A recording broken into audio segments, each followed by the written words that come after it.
En esta cuarta parte ya de las puertas dimensionales, que ya empieza a aparecer también una serie de televisiva, yo pensaba que no daría para tanto, pero una vez más los temas, bueno, a medida que uno se va poniendo, lo van desbordando. Veréis unas variedades al respecto.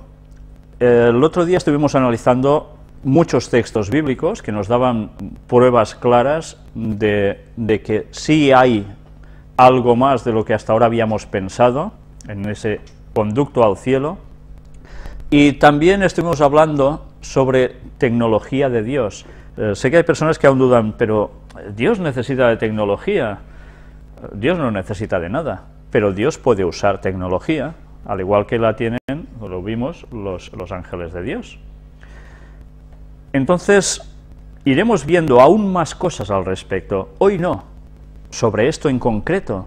Hoy vamos a ver cosas distintas, pero que todas están entrelazadas exactamente con lo mismo.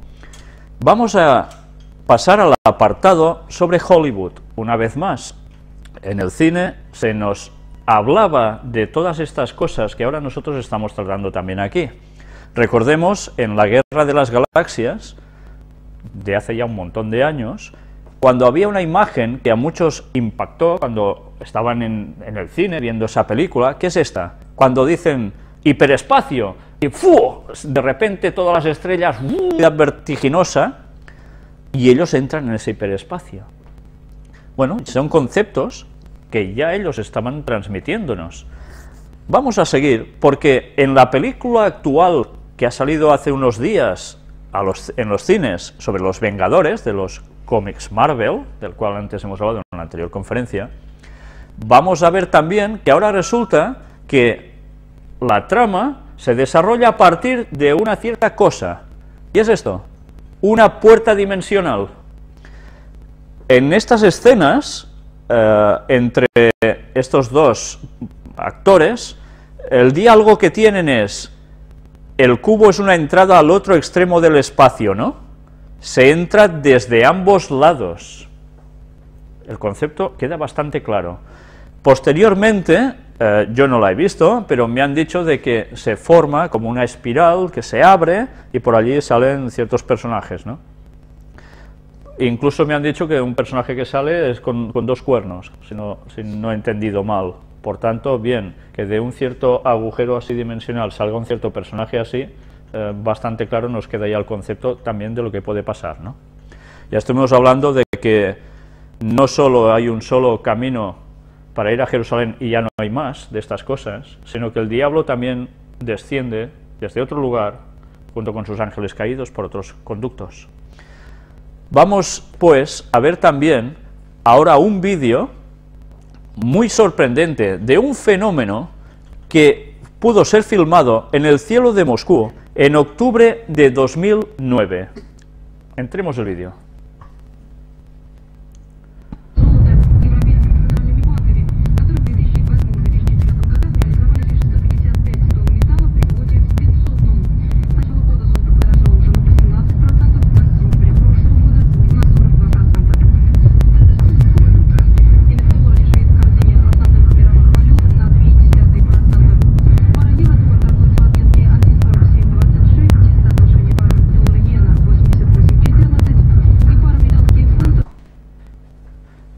Bien, esto que sucedió en Moscú, ya veis que no es ninguna ficción.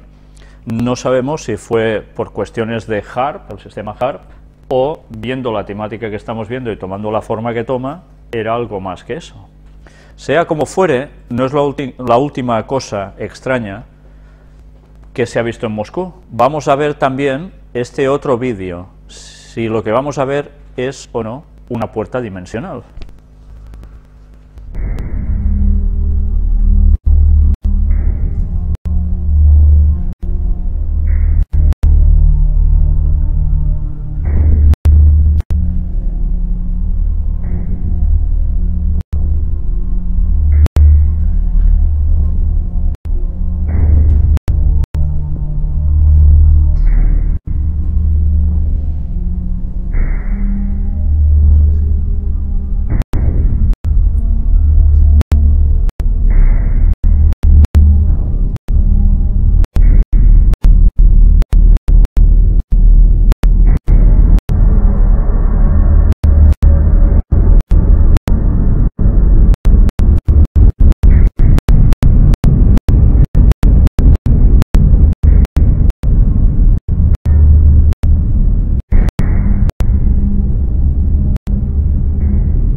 Sea como fuere, desde luego imágenes curiosas sí que son.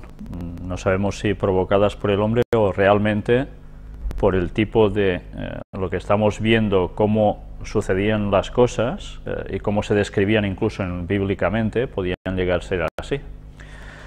Vamos ya ahora a hablar sobre teorías científicas.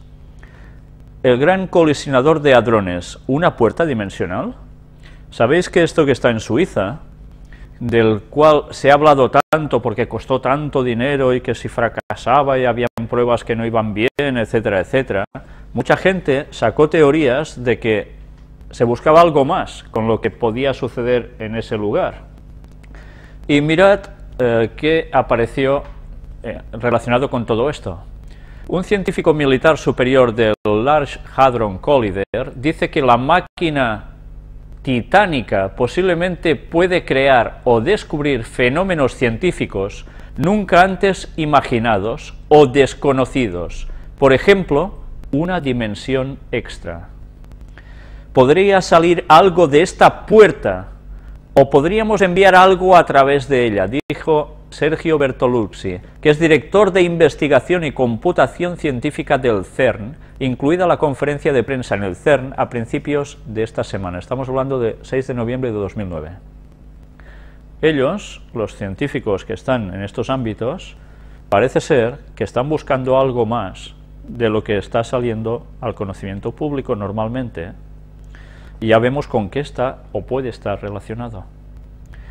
Luego veremos si alguien sabía más de estas cosas, algún científico de hace ya unos cuantos años. Aquí tenéis toda una explicación del CERN, sobre el CERN, y mirad, entre otras cosas, de lo que se está buscando allí, encontrar respuestas. Si hay dimensiones extras, tal como predicen varios modelos inspirados por la teoría de cuerdas, y en caso afirmativo, ¿por qué no se han podido percibir? La teoría de cuerdas, asuntos de vibraciones, que nos hablan de dimensiones distintas. Pues todo esto están buscando si realmente es así o no. Y ya ves con qué va todo relacionado. Una noticia que también salió, que causó mucha polémica: el CERN halla partículas que se mueven más rápido que la luz.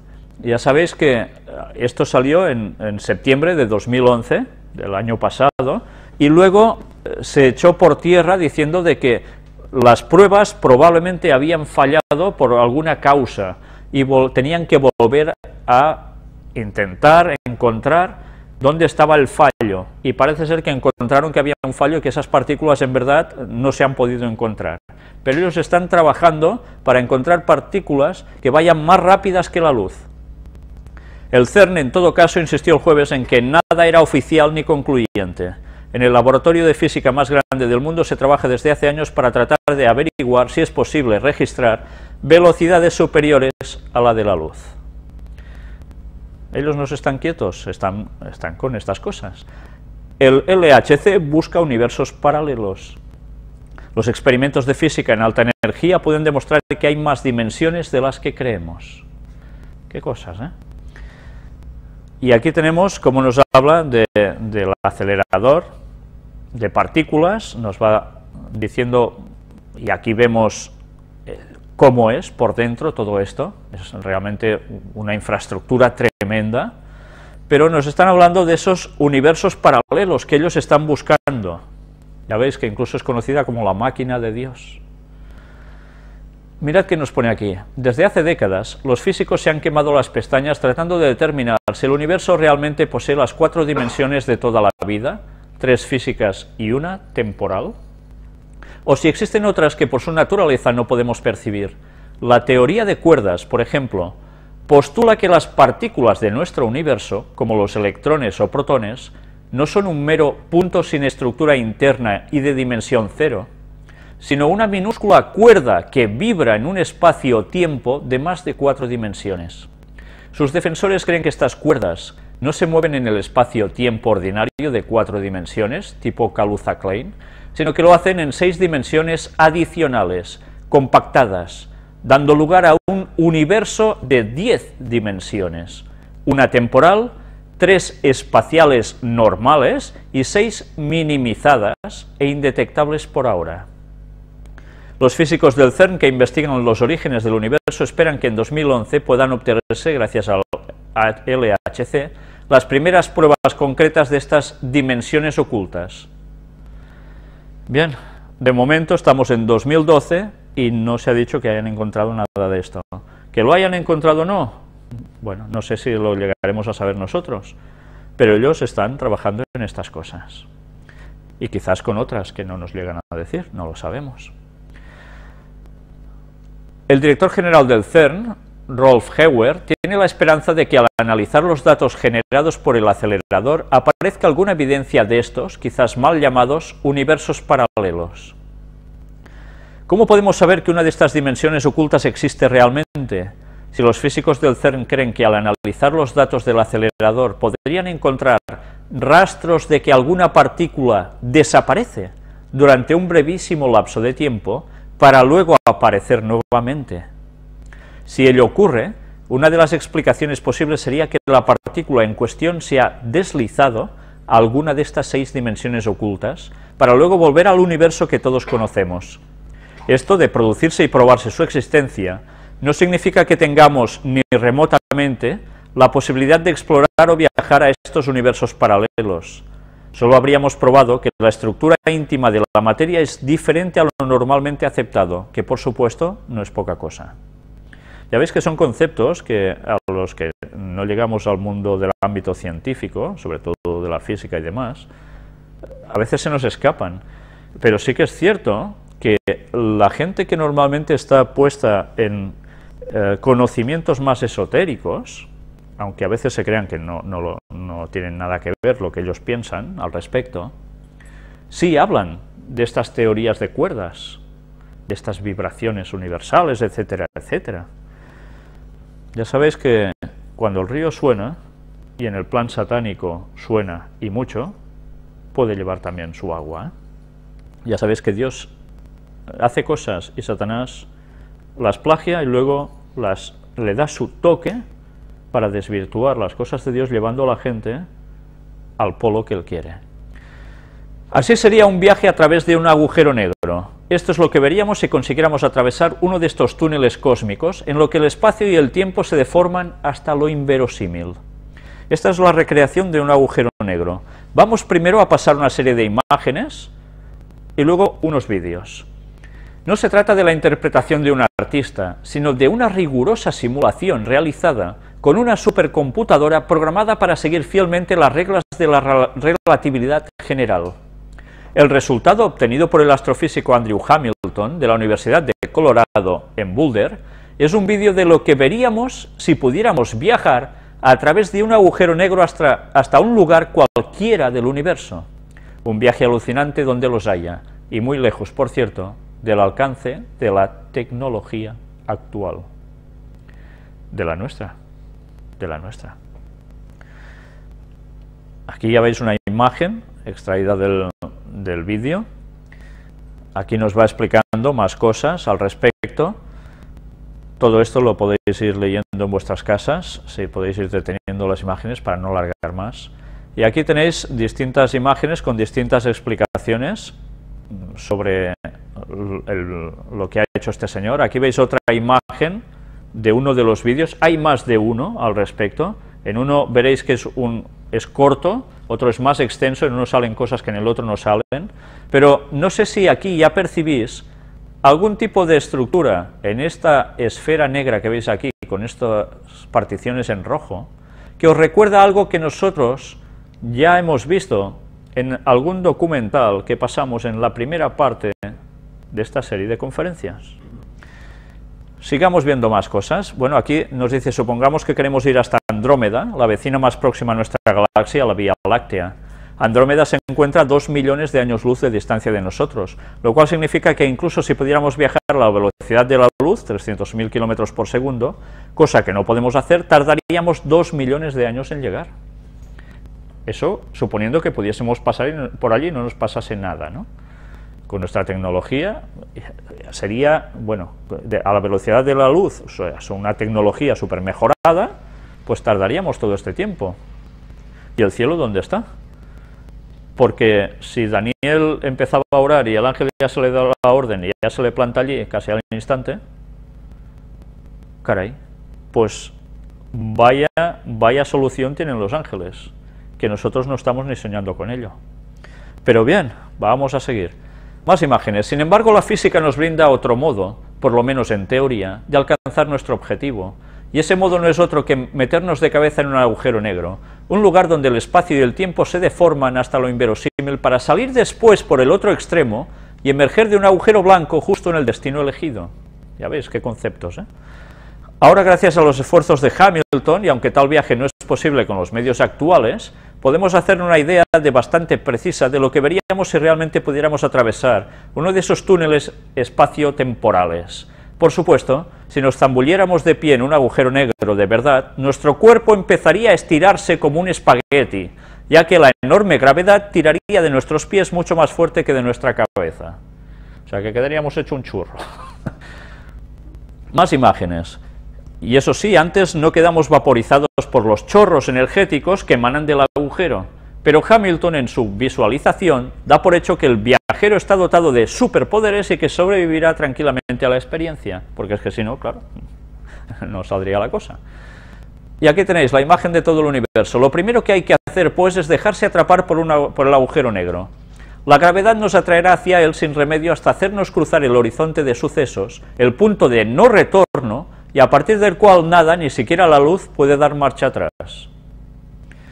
Pero vayamos por partes. Primero atravesaríamos el horizonte exterior del agujero, donde la realidad nos sería aún bastante familiar. Y seguiríamos en caída libre hacia el horizonte interno. Es allí donde las cosas empezarían a parecer realmente extrañas.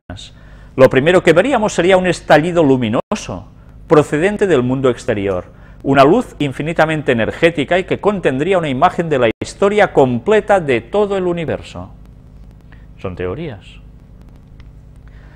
Al ir acercándonos a la salida, entraríamos en un agujero de gusano, un lugar donde el flujo del espacio se invierte y sentiríamos como empezamos a acelerar de nuevo, aunque esta vez hacia afuera. El agujero de gusano termina justo en la entrada de un agujero blanco, que es una versión invertida de un agujero negro. Aquí el espacio cae hacia afuera en lugar de hacia adentro, y a una velocidad aparente mucho mayor que la de la luz.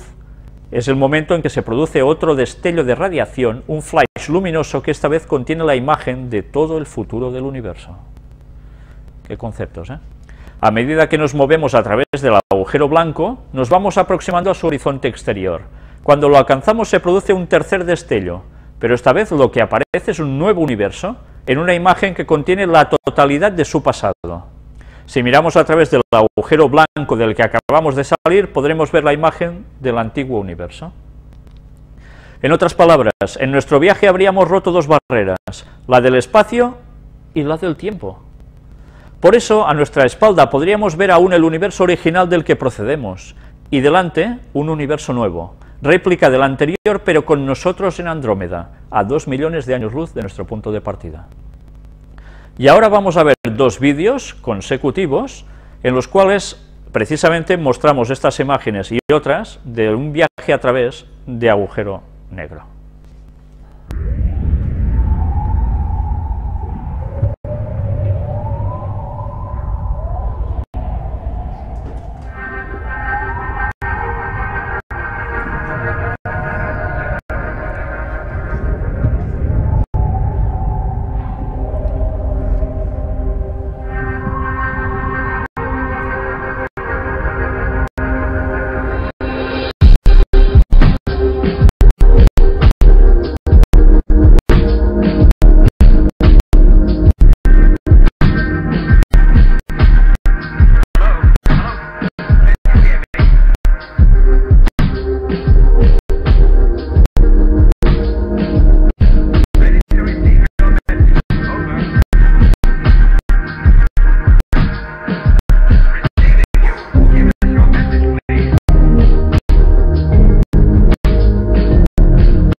holes are among the simplest objects in the universe.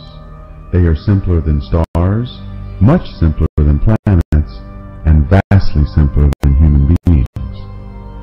Black holes are what is created when matter is compressed into a very small place. They are general relativity's most extreme prediction. They are commonly created from the depths of stars many times the size of our Sun, usually forming from the collapsed core of the supergiant star after it explodes. At the heart of a black hole is a singularity, an infinitesimal point in space where the pull of gravity is infinitely strong and space-time infinitely curved. At the singularity, space and time no longer exist as we know them. So what would happen if we traveled into one? To answer this question, let's look at a simple black hole, one with mass, but doesn't spin or have any electric charge. This animation shows our descent. At the lower left is a graph showing our trajectory. The green region is a safe zone where our spacecraft orbit around the black hole is stable and we can still get out. The yellow region is a risky zone where our orbit is unstable. Here, a short burst of our maneuvering thrusters will send us either into the black hole or off into outer space. The orange region is a danger zone where there are no possible orbits for our spacecraft, stable or unstable. To remain in orbit in this zone, we must constantly keep firing our rockets. The closer to the horizon we get, the harder we must fire our rockets to keep from falling in.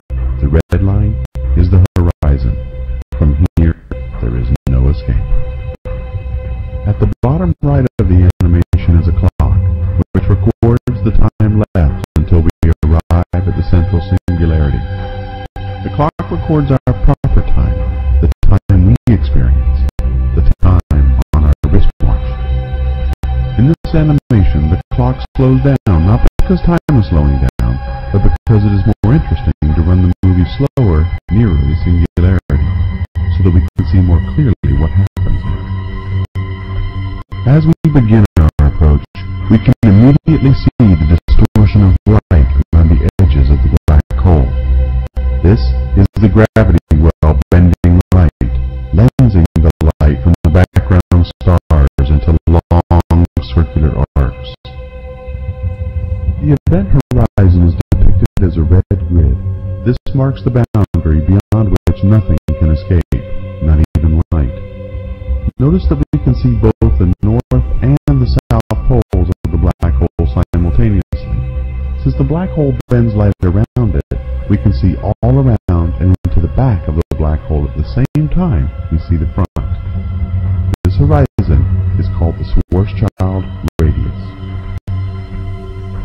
About 3 Schwarzschild radii marks the location of the innermost stable orbit, the green area in our trajectory. Here, circular orbits are stable. Beyond, they are unstable. Any material accreting around this black hole finds its innermost edge here. Anything slightly closer falls into the black hole. So long as we remain in this region, we can still get out. At about 2 Schwarzschild radii, we reach the risky zone, an area of unstable orbits. Any slip up here, such as a small firing of our thrusters, would randomly send us either headlong into the black hole or flying away from it.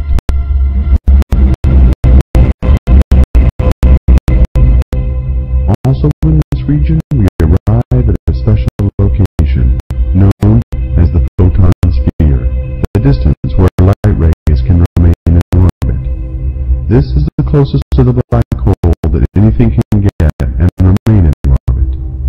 For our rocket to stay here, our thrusters would have to expend an infinite amount of energy. As we fall through the horizon at 1 Schwarzschild radius, something quite unexpected happens.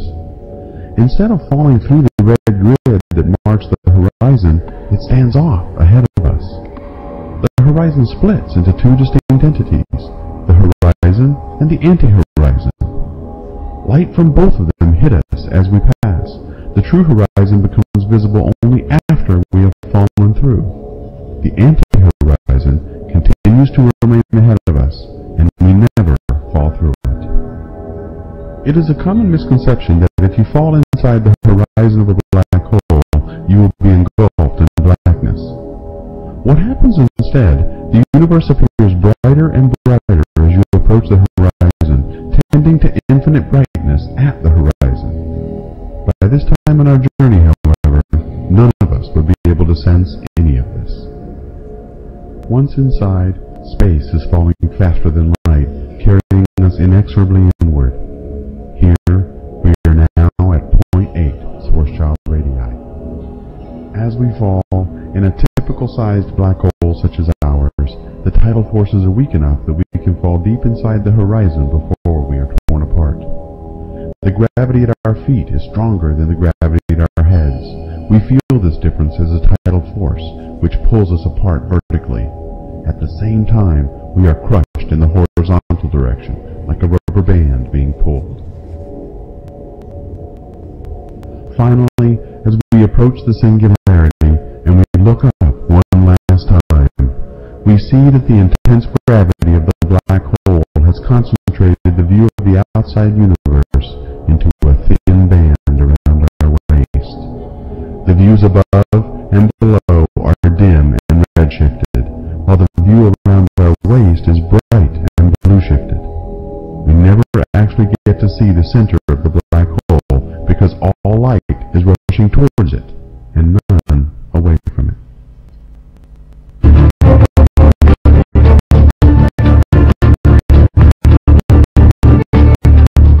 Sadly, we will never reach our final destination of the central singularity. Our journey ends just short of our goal. Approximately 1/10 of a second before we reach the singularity, we would be torn apart by the tidal forces. This happens regardless of the mass of the black hole. In all black holes of any size, our journey will end at roughly the same spot. We will never reach the point of infinite curvature, where space and time as we know them have come to an end.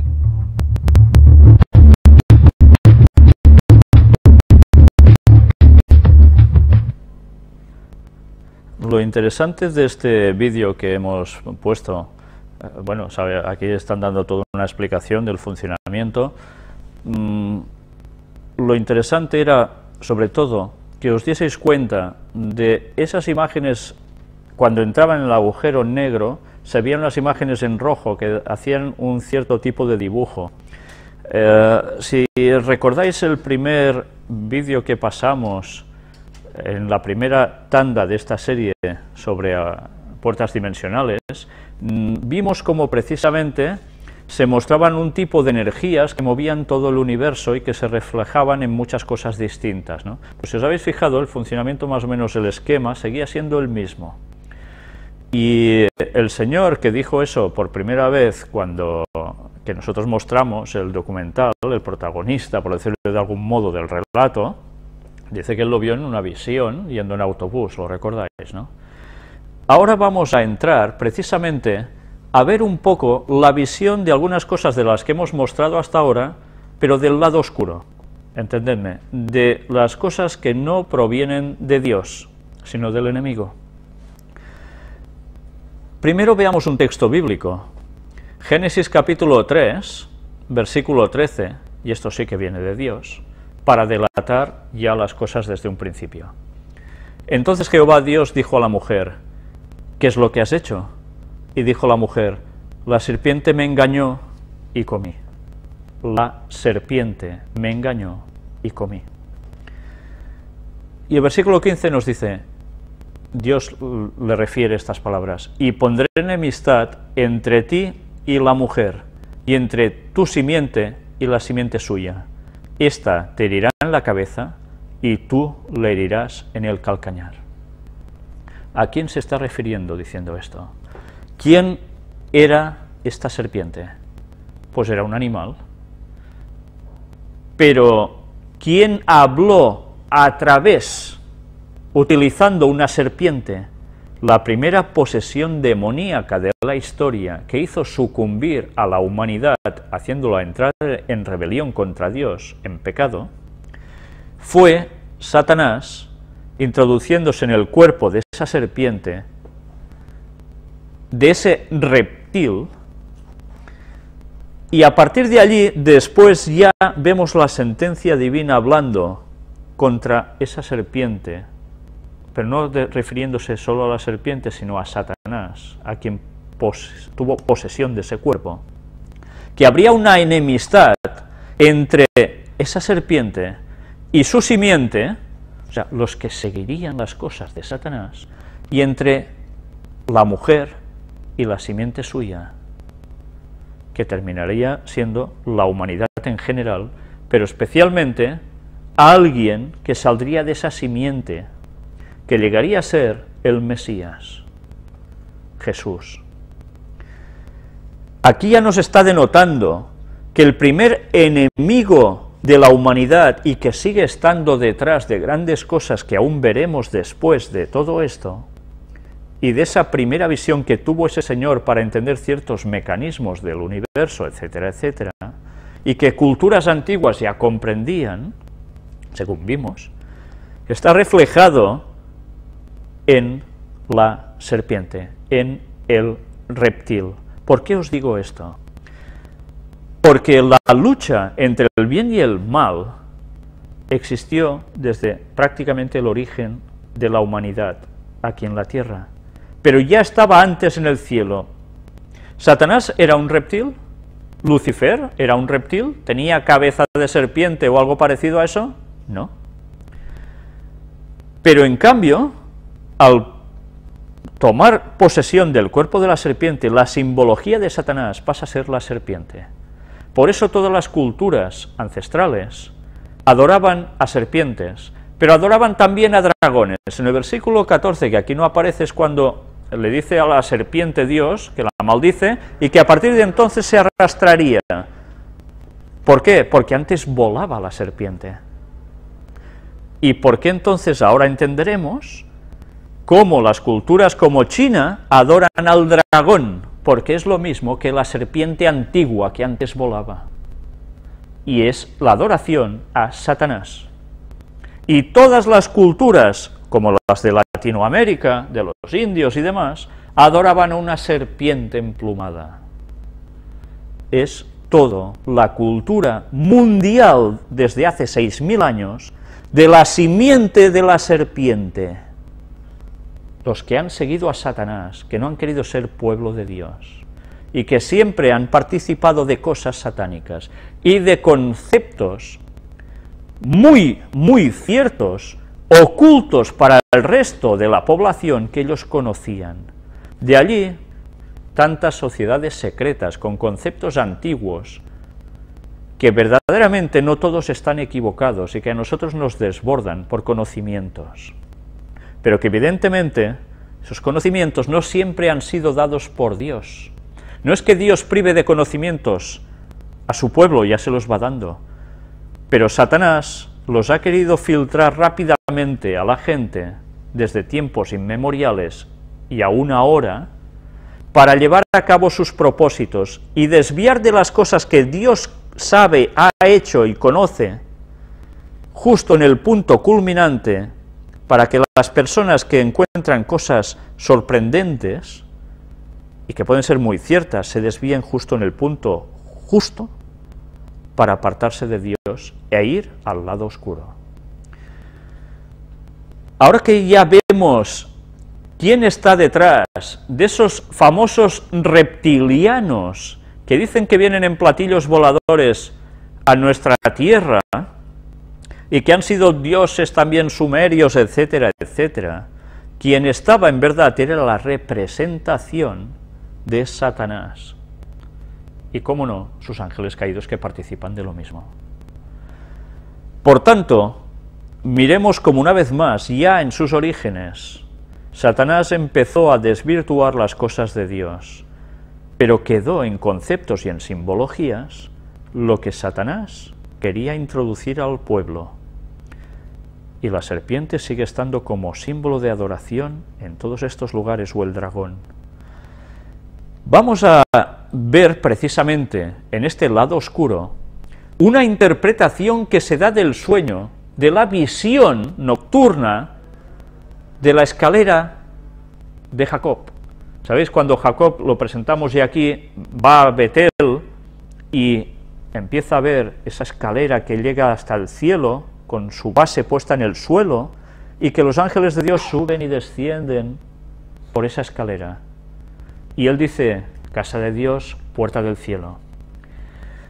¿Sabéis? Ellen White, no lo vais a ver ahora, quizás en la próxima etapa de estas conferencias, habla también del simbolismo de esa escalera. Una cosa es la literalidad y otra es la simbología o la enseñanza que también se desprende, ¿no? Nosotros, por el espíritu de profecía, sabemos que esa escalera es como subir los peldaños de la forma de crecimiento de carácter cristiano. Vas subiendo peldaños hasta Dios. Pero esos peldaños que tienes que ir subiendo es a través de Cristo, porque Cristo coge la simbología de esa escalera, sin la cual el cielo y la tierra estarían totalmente imposibles de estar comunicados. Cristo es ese puente, es esa escalera. Y el carácter cristiano va mejorando a medida que va subiendo por esa escalera que representa a Cristo, que nos lleva hasta Dios. Y se va perfeccionando. Pues mirad cómo, curiosamente, una vez más, Satanás siempre trabaja en cosas prácticamente iguales para desviar las cosas, como siempre, en su punto culminante. La masonería habla de la escalera de Jacob. Y aquí tenéis una representación en la cual ya veis una escalera puesta sobre el famoso piso, un tipo tablero ajedrez, ya sabéis, la contraposición entre el bien y el mal, el blanco y el negro, el equilibrio, y esa escalera que está en el suelo apoyada, ya veis, sobre un libro con algo más aquí, debajo de este señor que está sentado aquí, tiene diferentes peldaños.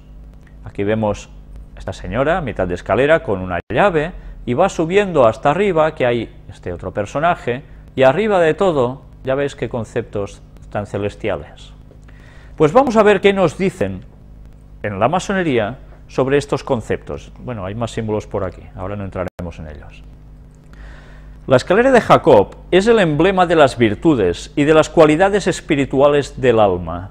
Tiene 7 escalones que corresponden a los 7 planetas. ¿Habéis visto vosotros que en algún momento la Biblia o Ellen White hablen de 7 escalones? No. Pero ellos ya cogen el número 7 y lo ponen aquí, que es la perfección, ¿no? Indicando el progreso o elevación progresiva del hombre en sucesivos estados de conciencia. Ya veis, siempre hablando de estados de conciencia, para ir subiendo. Desde lo material a lo divino.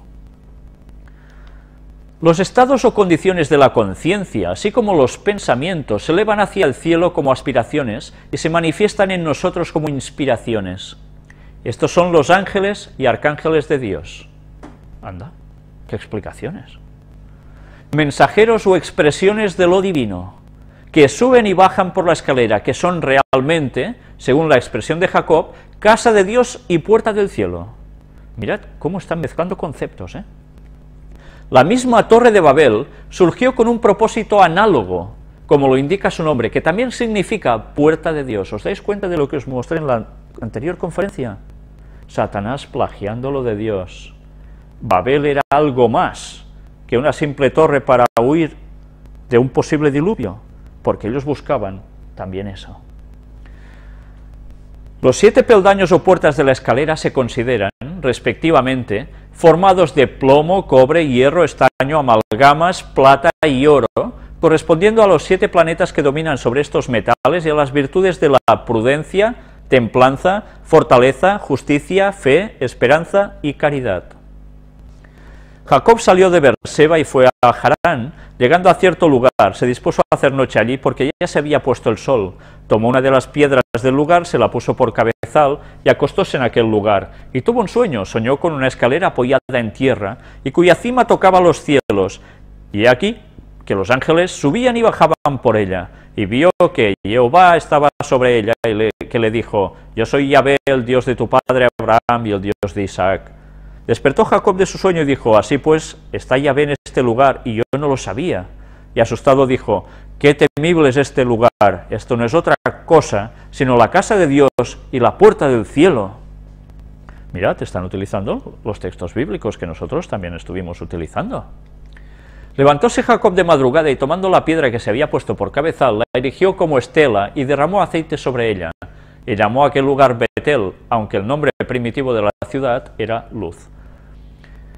Ya veis, de la Biblia de Jerusalén citan esto, Génesis 28, del 10 al 19.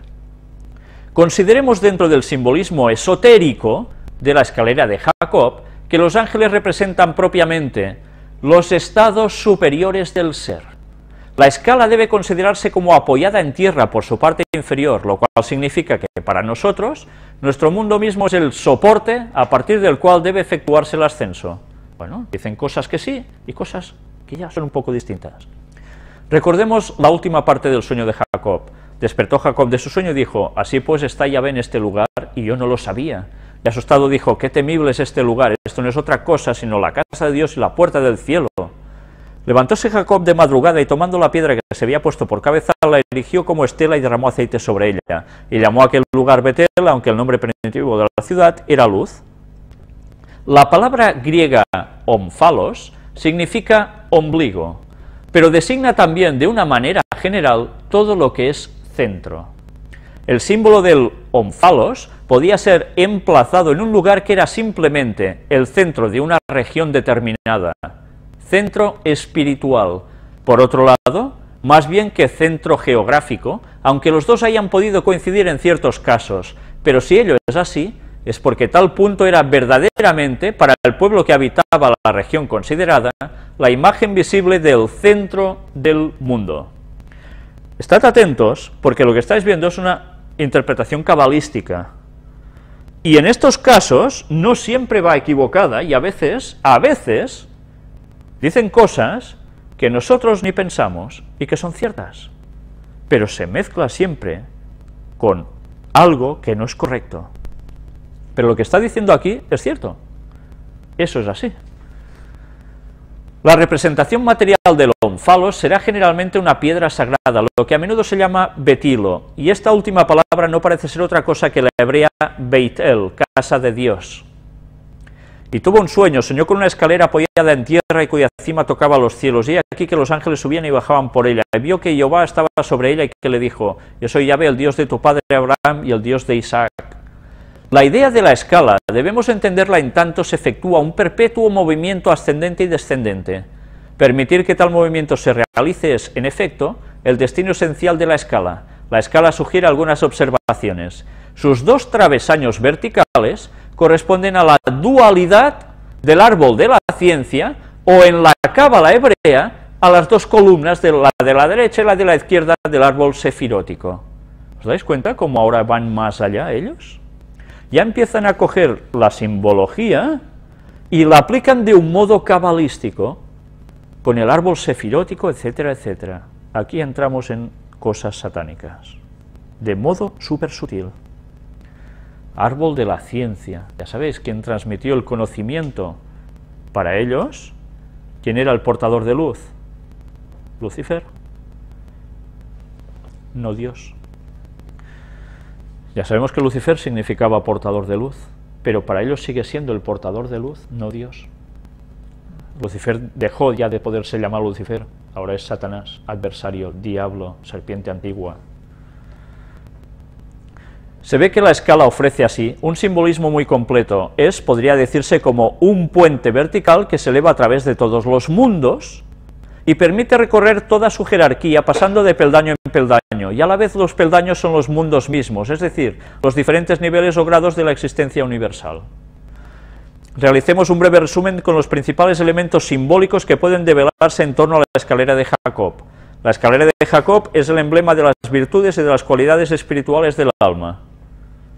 ¿Está equivocado esto? No, en cierto modo es así. Los estados de la conciencia en el ser humano se elevan hacia el cielo como aspiraciones y se manifiestan en nosotros como inspiraciones. Estos son los ángeles y arcángeles de Dios que bajan por la escalera. Ya veis que entran en conceptos ya un poco extraños. La figura de la escalera de Jacob se cierne como un elemento central en el mundo terrenal y espiritual, es decir, un ónfalos, un ombligo. La escalera ofrece un simbolismo que se identifica con un puente vertical que se eleva a través de todos los mundos hacia la divinidad.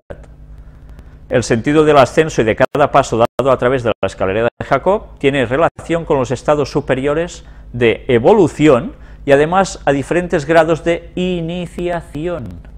¿Os dais cuenta? Aquí ya entra el detalle de los grados de iniciación. ¿En qué consiste la masonería? Hay grados, ¿no? Distintos tipos de niveles que tú, desde que empiezas, desde que te inicias, vas ascendiendo. Están aplicando los conceptos ocultos de la masonería, ¿a qué? A la escalera de Jacob. ¿Veis qué fácil es desvirtuar con unos argumentos que parecen ciertos, porque casi todo es cierto? Estas ciencias no podían ser sino ciencias tradicionales entendidas en su sentido más profundo y más propiamente esotérico. Impresionante, ¿eh? Pues ya veis ellos cómo tratan el tema, pero ya veis que hablan también de pasar por otros mundos hasta llegar a lo máximo, ¿no? Pues ahora veamos, siguiendo en el lado oscuro, ¿recordáis este juego, no? Que tantas veces hemos presentado cartas que pertenecen aquí. Juego de cartas Simbo, Illuminati, New World Order. Aquí tenéis la caja escaneada para que la podáis ver bien. Y mirad que aparecen esas cartas. Tema UFOs. Ya veis, el típico cabezón con esa cara extraña, esos ojos extraños, puestos dentro de ¿qué? De un triángulo. Vamos a ver qué más sale. Ah, mirad, una vez más, en esta carta también aparecen, ¿qué aparecen? Ovnis y marcianitos. Bueno, sí, aparecen monstruos, langostas aquí, gigantes por encima de edificios y vacas. Bueno, sigamos viendo más asuntos tipo ovni. Y también, ¿qué aparece? Lo que vimos en una anterior conferencia, los círculos en los campos, en los sembrados, haciendo dibujitos extraños, ¿no? Pues todo esto aparece en este juego de cartas. Ellos también lo han puesto porque algo hay con el tema ovni relacionado con todo esto. Y ahora vamos a hablar precisamente de alguien que dice, ¿qué tiene que ver Nikola Tesla, este gran científico, gran inventor, poco conocido y reconocido a nivel de escuelas, de universidades, etcétera, y que fue tan importante y mucho más importante que el mismísimo Thomas Edison y muchos otros de su época, del cual precisamente se desprende el sistema de HAARP, entre otras muchas cosas. Ya veis que tiene en la mano un invento aquí, algo que resplandece. Se dice que el inventor de la bombilla fue Thomas Edison, ¿no? ¿Sí? Bien, ya se dice de que en verdad fue copiado también de lo que este señor ya había hecho antes, había encontrado antes. Hoy veremos cómo este señor tiene mucho también que ver con temas de lo que hemos venido presentando hasta ahora, y con algún concepto que hemos dicho hace brevemente, instantáneas atrás, tipo ovni. ¿Cómo? ¿Qué tiene que ver? ¿Ovnis? Pero a ver, los ovnis no nos dicen que son marcianitos, o sea, extraterrestres que vienen en sus naves espaciales desde a saber dónde, aquí, para hacer sus cosas. Unos dicen que para controlarnos, otros para darnos una salida de aquí a un tiempo, otros... en fin, vamos a ver un poco ya todo este tema que ya va tocando, ¿no? Ya vimos también su relación con esas cosas en las cuales los ángeles de Dios también se mueven. Pues ahora iremos viendo más detalles de todo esto. Vamos a leer un poco bastante. pero creo que vale la pena para que conozcáis quién era este personaje y qué cosas llegó a descubrir y manifestar. Y antes de que desaparezcan muchas generaciones, nuestras máquinas van a ser movidas por la fuerza desde cualquier lugar del universo. En todo universo existe energía. Estas palabras las dijo el genial científico Nikola Tesla. Y según Nexus Magazine, el doctor Nikola Tesla era considerado como una de las personas más conocidas de la Tierra, hoy día desaparecido de nuestros libros científicos y de los libros de texto. ¿Qué es lo que descubrió y por qué cayó en el olvido? Hay veces en que los grandes hombres pasan desapercibidos y olvidados, incluso hasta denostados durante su vida, para nada más morir, reconocerle todos sus méritos, y en alguna ocasión como esta, después de casi 100 años, aún se siguen usando sus descubrimientos y se continúa investigando sobre sus diseños, teorías y aparatos. Fue un hombre que se había adelantado a su tiempo, en el amplio sentido de la palabra.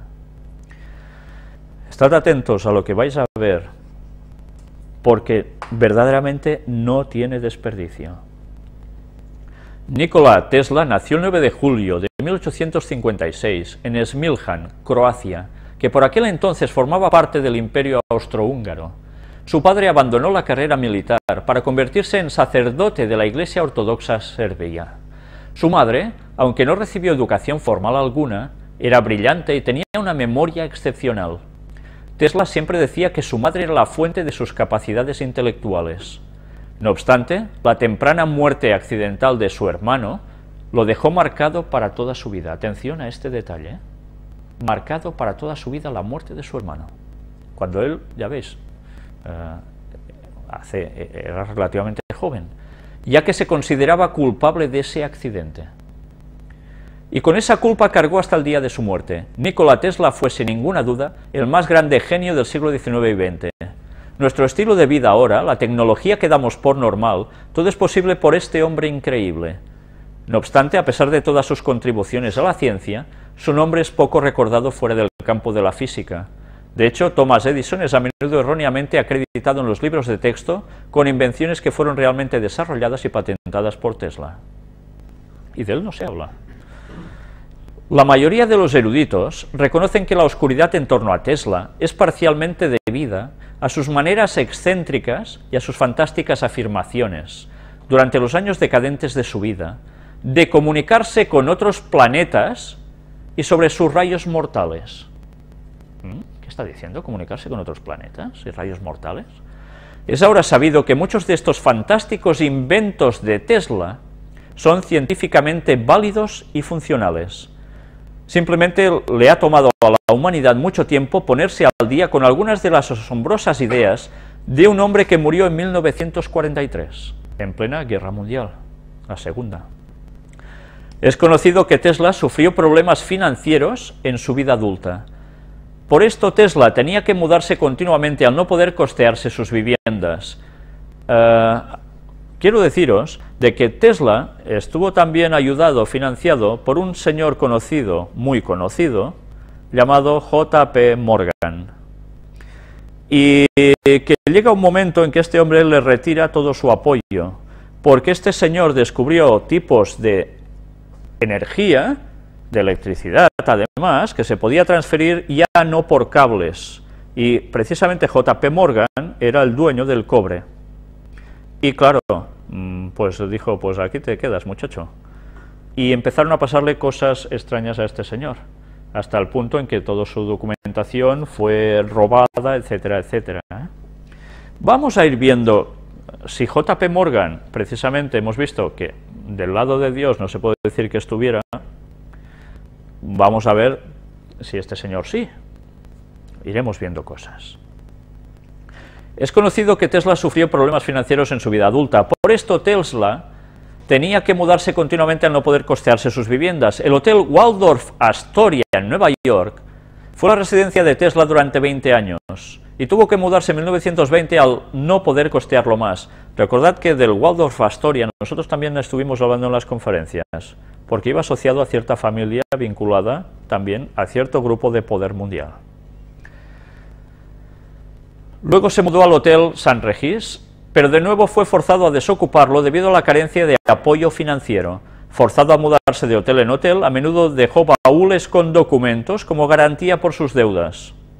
Estos baúles, que fueron ansiosamente buscados después de la muerte de Tesla, se habían vuelto la clave para abrir el misterio de quién fue realmente Nikola Tesla y la increíble vida que llevó secretamente. Aquí tenéis una de las imágenes de Nikola Tesla. Ya ves qué rayos salían. Estaba trabajando con asuntos de electricidad. Tesla investigó las ondas de alto voltaje, de alta y baja frecuencia, y sus efectos terrestres, atmosféricos y sobre los cuerpos sólidos. ¿Suena hard? También fijó las bases científicas de la teoría dinámica de la gravedad, así como varias formas de obtener energía libre. ¿Recordáis que hemos ido presentando motores de energía libre, etcétera, etcétera? Pues bien, aquí también lo tenéis. Hacia 1900, Tesla dirigió especialmente sus investigaciones a la electropulsión y efectuó una serie de experimentos en Colorado Springs. Los resultados de estos experimentos fueron tan colosales que dejaron a los científicos del momento sin habla. Hubo un momento en que él también hizo unas pruebas sobre ciertos edificios que empezaron a vimbrear tanto que el experimento tuvo que pararse. Bueno, sigamos. Cuando Tesla llegó a Estados Unidos, llevaba bajo el brazo los planos para la construcción del primer platillo volador del mundo. ¿Qué? Que volaba sin necesidad de energía externa. Tenía intención de presentarlos en la Convención de Ginebra como solución para lograr la paz mundial y para la liberación de la energía. Tenía fantásticas teorías sobre el magnetismo y la antigravedad, así como sobre otras formas de energía libre. La tecnología de la autopropulsión, inventada por Tesla, fue la base de las naves espaciales tripuladas que hoy llamamos platillos volantes. Pero el gobierno de los Estados Unidos nunca dio a Tesla la oportunidad de poner en práctica todos sus hallazgos. Sin embargo, aquellas invenciones de Tesla fueron utilizadas por la Alemania nazi en sus Foo Fighters entre 1920 y 1930 y posteriormente en ingenios mucho más avanzados. Aquí tenéis un esquema de cómo funcionaba un ovni. Bien, sigamos. Nikola Tesla ha sido acreditado como creador de mucha de la tecnología que hoy en día tenemos. Sin el genio de Tesla no tendríamos radio, televisión, electricidad, aire acondicionado, la bobina de Tesla, iluminación fluorescente, las luces de neón, dispositivos de radiocontrol, robótica, rayos X, radar, microondas y docenas de otros asombrosos inventos. Debido a esto, no es de sorprenderse que Tesla también investigó en el mundo del vuelo y posiblemente de la antigravedad. De hecho, su última patente, en 1928, era para una máquina voladora que semejaba tanto a un helicóptero como a un avión. Antes de morir, Tesla ideó, según informes, los planos para el motor de una nave espacial. Él la llamó Space Drive, o impulsión del campo antielectromagnético. Nikola Tesla recientemente ha sido sujeto de controversia, debido a que se afirma que estuvo involucrado en uno de los misterios más secretos de la Segunda Guerra Mundial, el experimento Filadelfia, del cual nosotros estuvimos presentando también aquí. Este experimento, también conocido como Proyecto Arcoiris, fue supuestamente un intento por parte de la Marina de crear un barco que no pudiera ser detectado por minas magnéticas y/o radar. Sin embargo, sus resultados fueron muy diferentes y mucho más peligrosos de lo que la Marina hubiera esperado. Las pruebas habrían empezado el verano de 1943 y hasta cierto punto tuvieron éxito al principio. Una prueba el 22 de julio de 1943 volvió a Buzz Aldrin casi totalmente invisible, con algunos testigos reportando una niebla verdosa. Sin embargo, algunos miembros de la tripulación se quejaron posteriormente de náuseas. Ya sabéis que esto aún queda en la incertidumbre. ¿Fue realmente así? ¿No fue realmente así? En ese momento, el experimento fue alterado a petición de la Marina con el objetivo de hacer al navío invisible únicamente a los radares. El equipo fue recalibrado y el experimento se llevó a cabo el 28 de octubre de 1943. Esta vez, el Eldridge no solo se volvió totalmente invisible a la vista, sino que de hecho desapareció del área en un relámpago azul. Al mismo tiempo, la base naval estadounidense en Norfolk, Virginia, a 600 kilómetros de distancia, un tripulante en sus costas declaró haber visto al Eldridge durante 15 minutos. Al final de los cuales desapareció para volver a aparecer en Filadelfia en sus coordenadas originales. Fue supuestamente un caso accidental de teletransportación. Según el relato de Carl Allen, los efectos fisiológicos en la tripulación fueron profundos.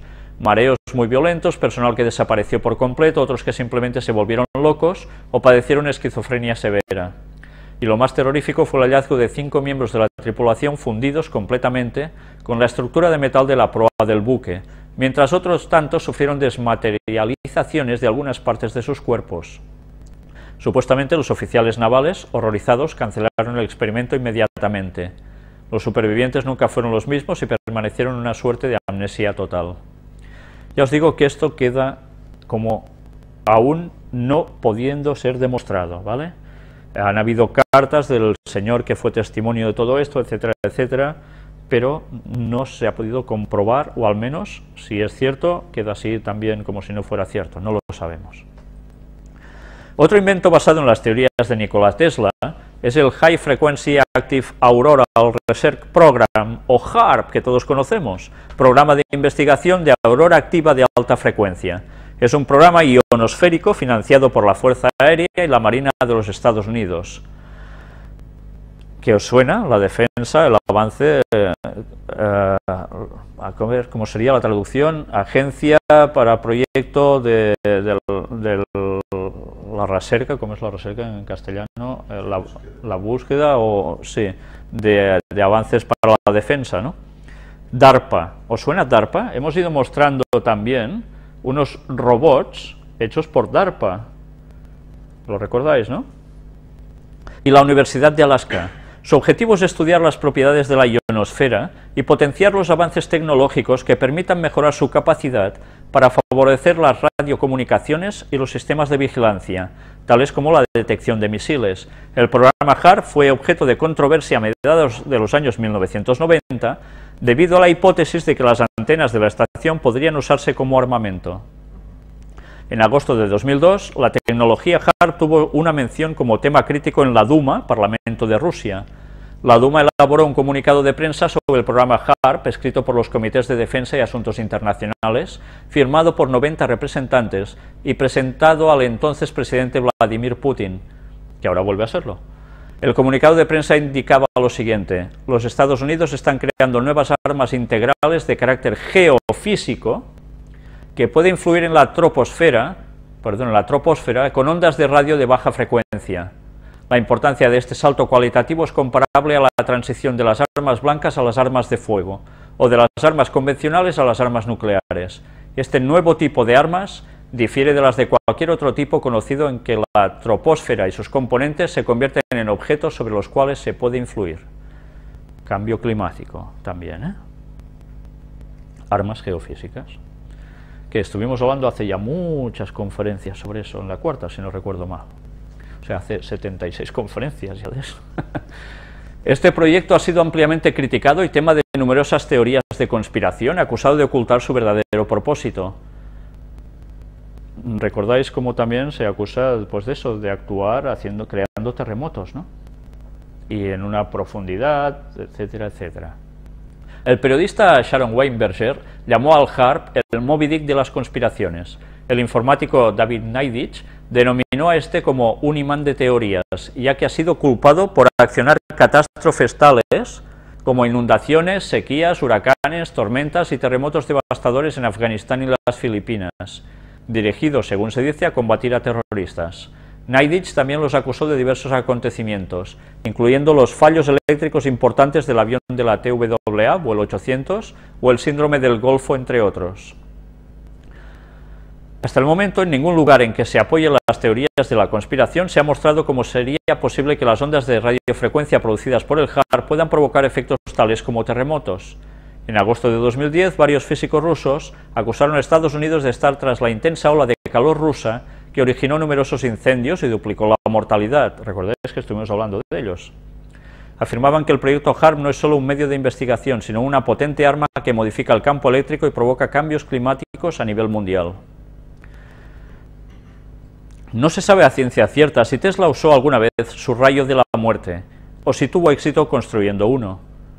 Pero algo pasó una noche, en 1908, cuando Tesla dice que probó el arma.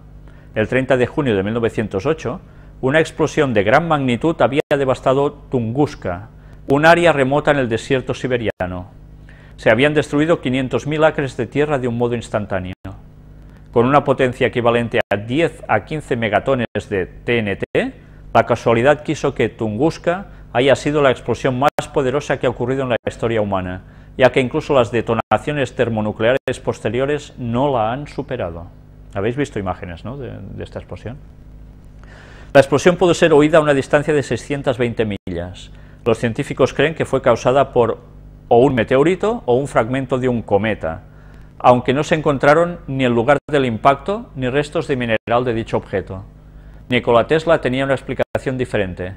Era obvio que su rayo de la muerte había llegado más allá de su blanco inicial y Tunguska había sido destruida.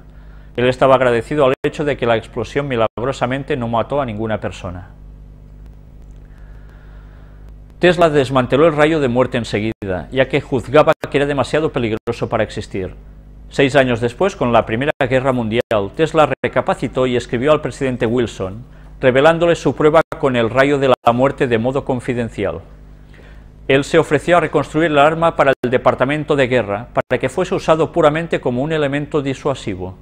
Solamente la amenaza de tal fuerza destructiva obligaría a las naciones bélicas a llegar a un acuerdo para establecer una paz duradera.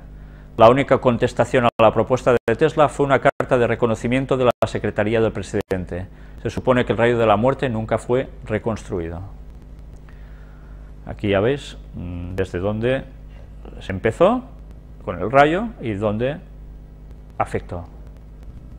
Cuando Tesla murió el 7 de enero de 1943 a la edad de 86 años, representantes de la Oficina de Propiedad de Extranjeros a petición del FBI fueron a los hoteles de Nueva York donde se había hospedado y se apoderaron de todas sus pertenencias.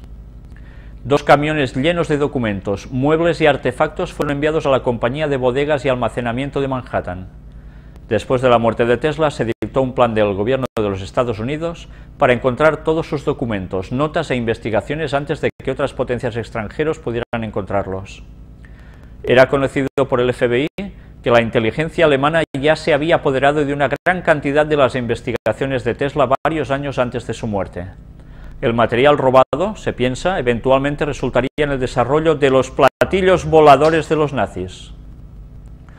Los Estados Unidos iban a asegurarse que esto no sucediera de nuevo. ¿Platillos voladores de los nazis? Luego vais a ver algunas cosas interesantes. Cualquier cosa, aún remotamente asociada con este gran hombre, fue rápidamente confiscada y guardada en las redes secretas de los Estados Unidos antes de la Segunda Guerra Mundial. Sin embargo, más de una docena de cajas con las pertenencias de Tesla, dejadas atrás en hoteles como el Waldorf Astoria, el Governor Clinton y el St. Regis, ya habían sido vendidos para pagar las excepcionales deudas de Tesla.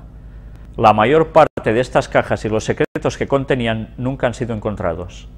Esta carga fue agregada a los casi 30 barriles y bultos que habían estado en almacenamiento desde 1930 y la colección entera fue sellada. La mayor parte de estas cajas y los secretos que contenían nunca han sido encontrados. En 1976, 4 cajas indistinguibles de papeles fueron subastadas en la venta de la propiedad de un tal Michael P. Burns, vendedor de libros en Manhattan. Esta subasta tuvo lugar en Newark, New Jersey, con las cajas y sus contenidos siendo comprados por Dale Alfrey por la suma de $25. Alfrey no tenía idea de lo que había en las cajas al comprarlas. Cuando más tarde las revisó, se sorprendió al encontrar lo que parecían ser documentos de laboratorio y notas personales de Nikola Tesla. Algunos de los papeles perdidos de Tesla habían resurgido. No obstante, debido a la ignorancia de su importancia, casi se pierden una vez más. En 1976 el nombre de Nikola Tesla no era muy conocido. Alfred no tenía idea de la importancia de los papeles que ahora le pertenecían. Revisando una increíble cantidad de material, el primer pensamiento de Alfred es que había destapado las notas de un escritor de ciencia ficción. Lo que leyó fue tan increíble que parecía imposible que algo de eso fuera cierto. Teniendo poco interés en lo que había comprado, Alfred escondió las cajas en su sótano, pensando que las revisaría de nuevo más tarde, cuando tuviera más tiempo. Pasaron 20 años antes de que Alfred encontrara tiempo para abrir las extrañas cajas. Desafortunadamente el tiempo no fue muy amable con el preciado contenido dentro de las cajas. Ya para entonces los papeles se habían enmohecido gravemente y la tinta se había descolorado por los años en el húmedo sótano.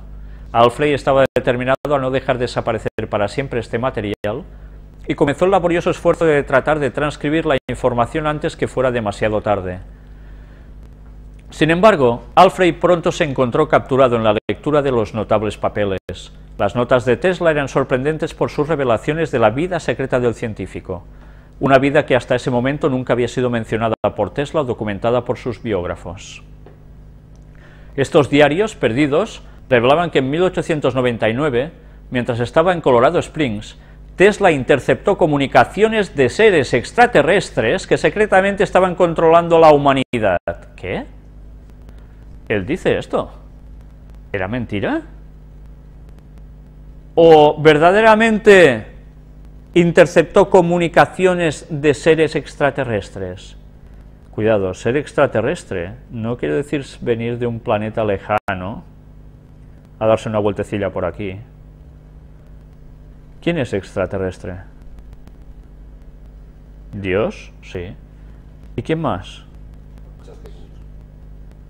¿Hay habitantes en otros mundos? Lo hemos visto por citas, etcétera, y textos bíblicos, sí, pero no vienen aquí.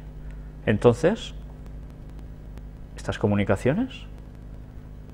Los ángeles caídos son extraterrestres, no son de aquí. Bueno, ¿será esto lo que este hombre encontró? Ya iremos viendo más cosas. Pero ya tenéis dos detalles. Primero le afecta la muerte de su hermano. Él se siente culpable, ¿eh? Queda marcado.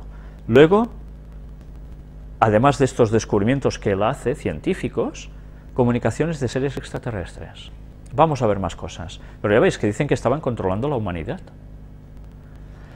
Estas criaturas estaban preparando a los humanos para una eventual conquista y dominación, usando un programa que había existido desde la creación de la humanidad, pero que ahora se estaba acelerando debido al mayor conocimiento científico en la Tierra. ¿Qué va a hacer Satanás? ¿Qué va a hacer Satanás con sus ángeles? ¿Cuál es su proyecto? ¿No es dominar la Tierra para ir contra Dios y contra su pueblo? ¿Y no está preparando grandes cosas, fenómenos impresionantes? Así está profetizado. Vamos a alucinar dentro de poco, aún más, ¿eh? Tesla escribió sobre sus años de investigaciones para interpretar las extrañas señales de radio y sus intentos de notificar al gobierno y a los militares lo que sabía. Pero sus cartas, al parecer, se quedaron sin respuesta. ¿No os parece extraño que el gobierno de Estados Unidos se haya dedicado a gastar tanto dinero, y otras naciones también, en enviar emisiones de radio al espacio para ver si reciben respuesta, y también hacer unas grandes antenas para recibir señales del espacio? ¿Por qué creéis que habrá hecho eso? Pues porque algo conocían de que esto era posible. Tesla ya estaba en ello. Tesla habló en confianza con varios de sus benefactores, incluyendo el coronel John Jacob Astor, quien era propietario del Hotel Waldorf Astoria. Estos benefactores escuchaban a Tesla y secretamente fundaron lo que fue el comienzo de la primera batalla de la humanidad para obtener el control de su propio destino, una batalla puesta en movimiento por Nikola Tesla. Mientras que esta información parece absolutamente increíble, Tesla dio pistas ocasionales de su difícil situación en varias entrevistas en periódicos y revistas. ¿Ya ves quién estaba implicado con todo esto? John Jacob Astor, un judío que está perteneciendo a una élite de una serie de familias que ya hemos ido viendo y denunciando lo que iban haciendo desde muchos años atrás. No hace falta ya ni decir los nombres de qué organización, ¿no? Y que trabajan para alguien, por supuesto. Tesla trató sobre este tema en un artículo llamado Talking with the Planets, hablando con los planetas. Vaya inglés, me ha salido ahora. Publicado en el periódico semanal Collier's de marzo de 1901.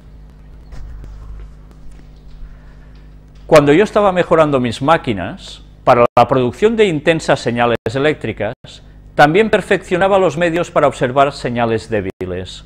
Uno de los resultados más interesantes fue el desarrollo de ciertos dispositivos para indicar a la distancia de cientos de millas una tormenta que se acercara, su dirección, velocidad y distancia recorrida. Fue continuando este trabajo que por primera vez descubrí aquellas misteriosas señales que habían provocado un interés inusual. Había perfeccionado el aparato referido en mi laboratorio en las montañas de Colorado. Yo pude sentir el pulso del planeta, notando cada cambio eléctrico que ocurría dentro de un radio de 1100 millas. Jamás podré olvidar las primeras sensaciones que experimenté cuando me percaté que había observado algo, posiblemente de incalculables consecuencias para la humanidad. Sentí como si estuviera presenciando el nacimiento de un nuevo conocimiento o la revelación de una gran verdad. Mis primeras observaciones me aterraron, ya que en ellas estaba presente algo misterioso, por no decir sobrenatural, y yo estaba solo en mi laboratorio por la noche. Pero en ese tiempo todavía no tenía la idea de que estas señales fueran controladas inteligentemente. Los cambios que noté estaban teniendo lugar periódicamente y con tan clara idea de secuencia que no eran imputables a ninguna causa conocida para mí. Yo estaba, por supuesto, familiarizado con tales perturbaciones eléctricas como las producidas por el Sol, las auroras boreales y las corrientes terrestres. Perturbaciones eléctricas, está diciendo, Y estaba seguro, como podría estarlo ante cualquier hecho, que estas variaciones no se debían a ninguna de estas causas. La naturaleza de mis experimentos impidió la posibilidad de que los cambios estuviesen siendo producidos por disturbios atmosféricos, como ha sido indicado a la ligera por algunos. Fue algún tiempo después cuando se alumbró en mi mente la idea de que las señales que había observado podrían ser debido a un control inteligente. Cuestiones eléctricas, ¿Recordáis cómo Dios y Helen White escribe sobre los impulsos eléctricos? Todo funciona prácticamente así, nuestro cuerpo, pero muchas más cosas. ¿Qué emanaba de Jesús para sanar? Eso. ¿Y qué emana de Satanás para hacer prácticamente lo mismo? Pues también electricidad. Y Helen White escribe que a través de la electricidad Satanás utiliza personas para hacer milagros imponiendo manos y así sanar. Mirad cómo Satanás siempre calca lo de Dios prácticamente igual, solo en su punto lo desvía y ya está. Pues ya veis, control inteligente. Aunque no podía descifrar su significado, era imposible para mí pensar en ellos como enteramente accidentales. Está creciendo constantemente en mí la sensación de que yo he sido el primero en escuchar los saludos de un planeta a otro. Él creía que era esto, que de un planeta al otro, hola, ¿qué tal? Bueno, algún propósito estaba detrás de estas señales eléctricas.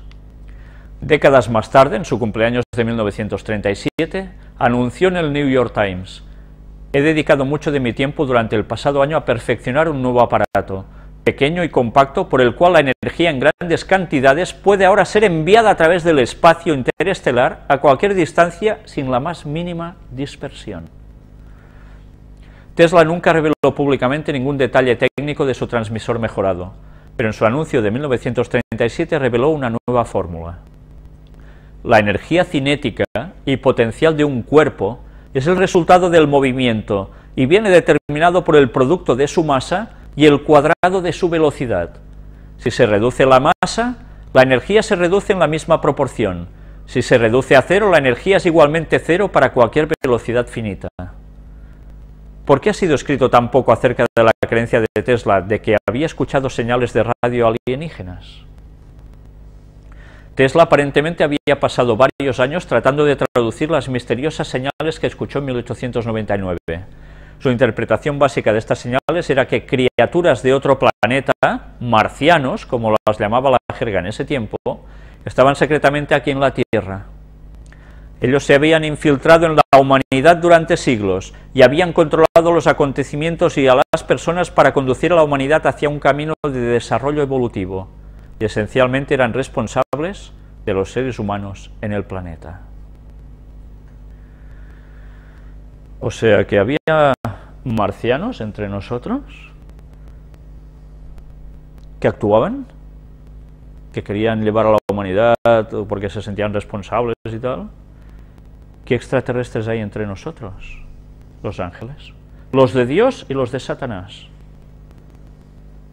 Algo había sucedido y él algo había percibido. Además, Tesla descubrió que la temperatura general del planeta estaba subiendo lentamente, lo que conocemos hoy en día como calentamiento global. Tesla pensó que esto estaba siendo producido por condiciones naturales, así como por interferencia artificial y extraterrestre. Cuestiones naturales, quizás sí, pero además, algo más de fuera había.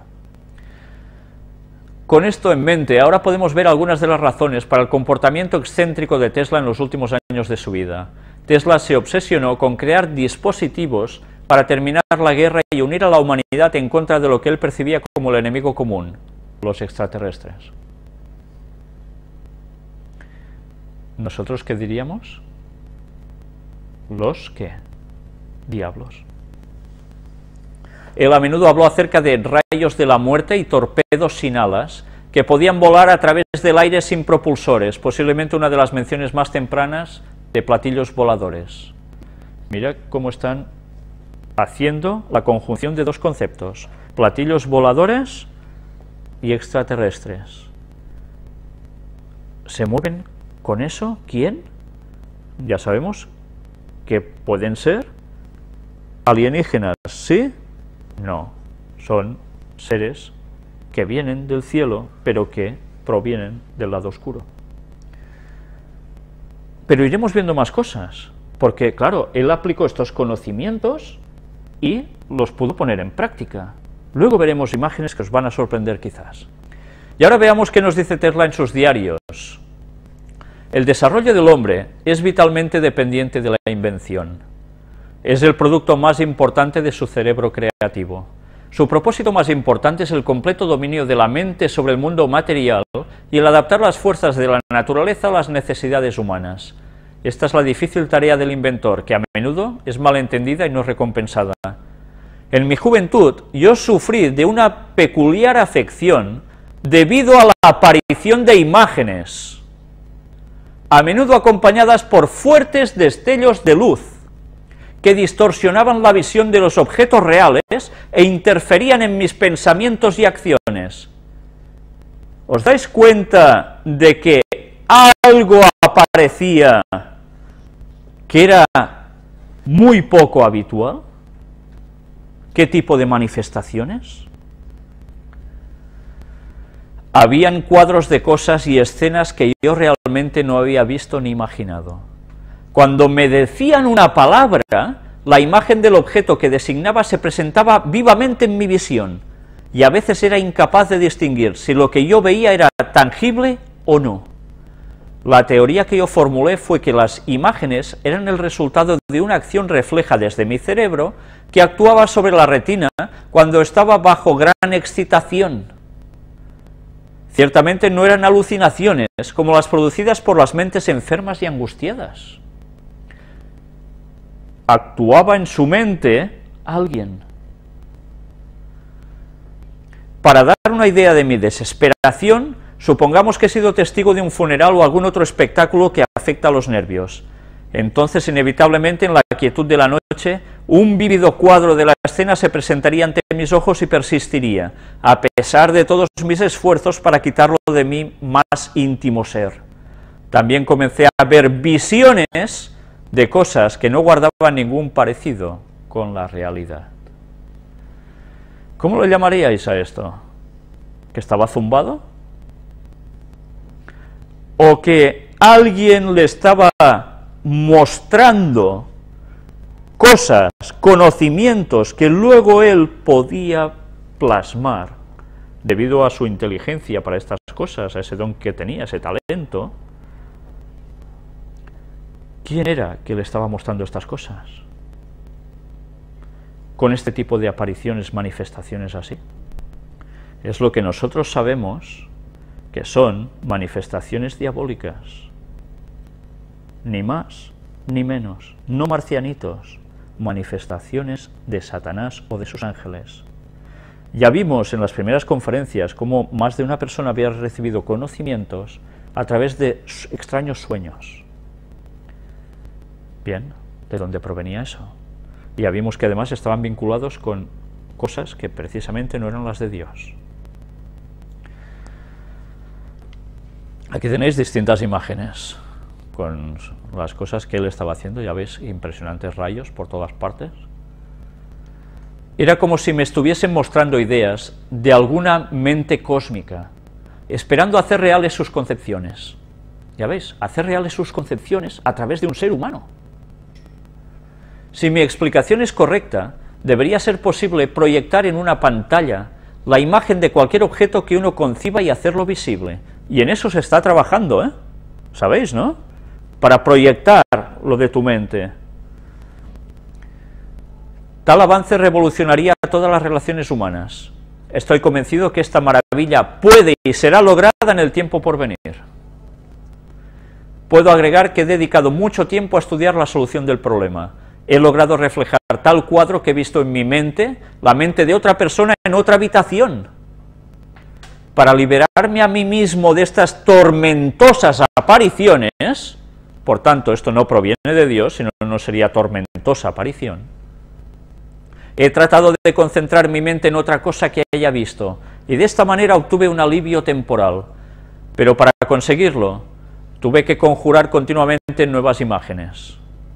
Al realizar estas operaciones mentales por segunda o tercera vez, para poder espantar las apariciones en mi visión, el remedio gradualmente perdió toda su fuerza. Luego, instintivamente, comencé a hacer excursiones más allá de los límites del pequeño mundo del que tenía conocimiento, viendo nuevas escenas. Estos eran al principio muy velados y se iban al intentar concentrar mi atención en ellos. Ganaron fuerza y finalmente asumieron la solidez de las cosas reales. Pronto descubrí que lo que conseguía mejor si yo simplemente me adentraba cada vez más en mi visión, obteniendo nuevas impresiones. Y así comencé a viajar, por supuesto en mi mente. Cada noche y a veces durante el día, cuando estaba solo, yo comenzaba mis viajes, veía nuevos lugares, ciudades y países, vivía allí, conocía gente y hacía amistades. Y aunque suena increíble, es un hecho que los apreciaba tanto como aquellos en la vida real y con no menor intensidad en sus manifestaciones. ¿Vuelos astrales? Hacía esto constantemente hasta que tuve 16 años. Ya veis, si era jovencito, ¿eh? Las cuestiones satánicas lo cogieron ya de joven. Entonces mis pensamientos se volcaron hacia los inventos. A raíz de eso, luego observé para mi placer que los podía visualizar con la mayor facilidad. No necesitaba modelos, dibujos o experimentos. Yo podía representarlos todos como verdaderos en mi mente. Así, he sido guiado inconscientemente a evolucionar a lo que considero un nuevo método de materializar conceptos e ideas inventivos, lo cual es radicalmente contrario a lo puramente experimental. Dice que fue guiado inconscientemente, guiado. Pero en mi opinión, mucho más expeditivo y eficiente. En el momento en el cual uno construye un dispositivo para llevar a la práctica una idea, uno se encuentra a sí mismo inevitablemente limitado con los detalles del aparato. Al ir mejorándolo, la fuerza de concentración disminuye y se pierde de vista el gran principio subyacente. Pueden obtenerse resultados, pero siempre con sacrificio de la calidad. Mi método es diferente. Yo realmente no me apresuro hacia el trabajo real. Cuando obtengo una idea, comienzo inmediatamente a construirla en mi imaginación. Cambio la construcción, rehago mejoras y opero el dispositivo en mi mente. Es absolutamente lo mismo si hago funcionar una turbina en mi mente o la pruebo en mi taller. Incluso puedo notar si está desajustada. No hay diferencia alguna, los resultados son los mismos. De esta manera soy capaz de desarrollar y perfeccionar rápidamente una idea sin utilizar nada. Cuando no veo errores por ninguna parte, pongo este producto final en forma concreta en mi cerebro. Invariablemente mi dispositivo funciona como he concebido, debería hacerlo, y el experimento sale exactamente como lo he planeado. En 20 años no ha habido una sola excepción. ¿Por qué tendría que ser de otra manera? Y aquí lo tenéis más. Yo había observado que la aparición de imágenes era siempre precedida por visiones reales de escenas bajo condiciones muy peculiares y generalmente muy excepcionales. Pronto me volví consciente, para mi sorpresa, que cada pensamiento que yo concebía era sugerido por una impresión externa. Ya veis, por una impresión externa. No solo esto, sino todas mis acciones eran incitadas de una manera similar. Con el tiempo se volvió perfectamente evidente para mí que yo era simplemente una automatización dotada de energía de movimiento, respondiendo al estímulo de los órganos del sentido y pensando y actuando en consecuencia. Ya veis, a través de los órganos del sentido. ¿Cómo actúa Satanás en el hombre? A través de los sentidos, para captarlo. Desvirtuando los sentidos, tal como Dios los ha puesto, Él los modifica y a través de allí, ¡pam!, consigue lo que busca en el hombre. Desde luego, en momento es importante recordar las charlas que está exponiendo nuestro compañero referente a todo el tema mental, porque están siendo realmente magistrales, creo que muy guiadas por Dios, para denotar estos mecanismos mentales y cómo Satanás trabaja sobre ellos, al igual que Dios también. Con el tiempo se volvió perfectamente evidente para mí que yo era simplemente una automatización dotada de energía de movimiento, respondiendo al estímulo de los órganos del sentido y pensando y actuando en consecuencia. El resultado práctico de esto fue la clase de teleautomáticos, que ha sido llevado a cabo solamente de una manera imperfecta. Sus latentes posibilidades, sin embargo, serán eventualmente demostradas. Llevo años planeando autómatas autocontrolados y creo que pueden producirse mecanismos que actuarán como si poseyeran razonamiento en un grado limitado y crearán una revolución industrial. ¿Os dais cuenta de lo que está diciendo él? ¿Recordáis todos los robots que hemos ido mostrando? Cómo que además están trabajando para que ellos mismos vayan aprendiendo conocimientos, etcétera, etcétera. Yo tenía aproximadamente unos 12 años de edad cuando tuve éxito en desterrar las imágenes de mi visión a voluntad, pero nunca tuve ningún control sobre los destellos de luz a los que me he referido anteriormente. Casi nada, ¿eh? Fueron quizás mis experiencias más extrañas e inexplicables. Usualmente ocurrieron cuando me encontraba en situaciones peligrosas o desesperantes, o cuando estaba muy eufórico, en alteraciones, fijaos, de los sentidos. En algunos casos he visto todo el aire a mi alrededor lleno con llamaradas. Su intensidad, en vez de disminuir, se incrementaba con el tiempo y al parecer llegó al máximo cuando tenía 25 años de edad. Mientras estuve en París en 1883, un prominente fabricante francés me envió una invitación a una expedición de tiro, la cual acepté. Había estado confinado mucho tiempo en la fábrica y el aire fresco tuvo un maravilloso efecto vigorizante. Bueno, ya veis que también dice sobre el aire fresco, como dice los consejos que nos da Dios a través de Ellen White, ¿verdad?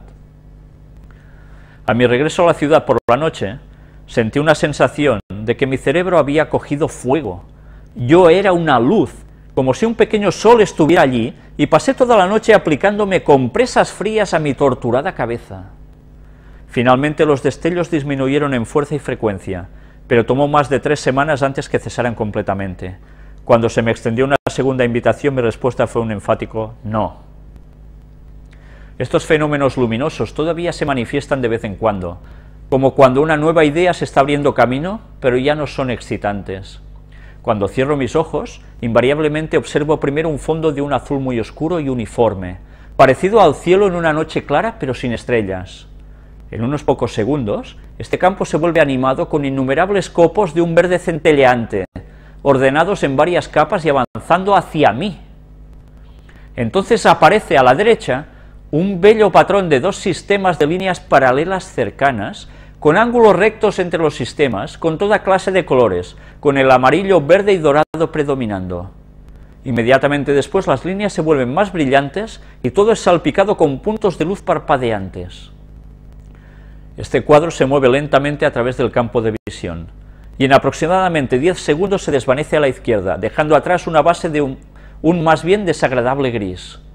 Cada vez antes de dormirme, revolotean ante mi vista imágenes de personas u objetos. Madre mía. Cuando los veo, sé que estoy a punto de perder la conciencia. Si se ausentaban ellos, significaba una noche sin sueño. Durante este periodo contraje muchos extraños hábitos, algunos de los cuales puedo rastrear como causados por impresiones externas, mientras que otros son inexplicables. Yo estaba fascinado con el brillo de cristales, pero las perlas casi me dan un ataque. Después de acabar los estudios en el Instituto Politécnico y en la universidad, tuve una completa crisis nerviosa. Y mientras duró el mal, observé muchos fenómenos extraños e increíbles. Hasta aquí un pequeño extracto de sus extraños diarios. Si no supiéramos todo lo que conocemos de las fuerzas del mal, ¿quién es el guapo que puede entender esto? Ah, no, son los extraterrestres. ¿Sí? Menos mal que después de 80 conferencias y otras cosas, estudios bíblicos, hemos podido constatar el poder del diablo y de sus ángeles para hacer estas cosas, y que no hay duda que eso proviene de él. De los propios escritos de Tesla podemos observar que tenía una capacidad mental única que pocos de sus congéneres humanos han podido alcanzar. No es de extrañar que cuando Tesla fue enfrentado con un acontecimiento tan estremecedor como la revelación de que los humanos podrían no estar solos en el universo, él le hizo frente con la cabeza en alto. La manera típica en que se enfrentaba y trataba con lo desconocido ha conducido a algunos a especular que su verdadero origen puede estar más allá de este planeta. Imaginaos hasta qué punto se empiezan a decir tonterías, ¿eh? Esta sugerencia no es nueva, ya que Tesla una vez le confió a uno de sus asistentes personales que, a menudo, sentía como si fuese un extraño en este mundo. El padre de Tesla era un sacerdote ortodoxo, mientras que su madre no era letrada, pero era altamente inteligente. Un soñador con un toque poético que al madurar agregó a estas cualidades tempranas aquellas de la autodisciplina y un afán por la precisión. Ya ves que ciertas peculiaridades de carácter, esto los ángeles lo notan, y los de Dios lo saben, pero Satanás, que lleva muchos años conociendo al ser humano, está al tanto de cada facultad de cada ser humano para saber por dónde entrarle. Margaret Cheney, en su libro Tesla, hombre fuera del tiempo, observó que Tesla, cuando niño, comenzó a hacer inventos originales. Cuando tenía 5 años, construyó una pequeña rueda de agua, bastante diferentes de las que había visto en el campo. Era lisa, sin paletas y, sin embargo, giraba uniformemente en la corriente. Años más tarde, él recordaría este hecho cuando estaba diseñando su turbina única sin paletas. Con 5 años el nena. Algunos de sus otros experimentos fueron menos exitosos. Una vez estaba subido en el techo de la azotea, agarrando el paraguas de la familia e hiperventilándose en la fresca brisa de la montaña, hasta que su cuerpo se sintió ligero y se convenció de que podía volar, pero cayó inconsciente y fue llevado a la cama por su madre. Tesla más tarde escribiría que este incidente fue el catalizador para sus inusuales visiones. Todo lo otro, pero además un patacazo. En su libro El regreso de la paloma, Margaret Strom afirma que Tesla no era un hombre terrestre.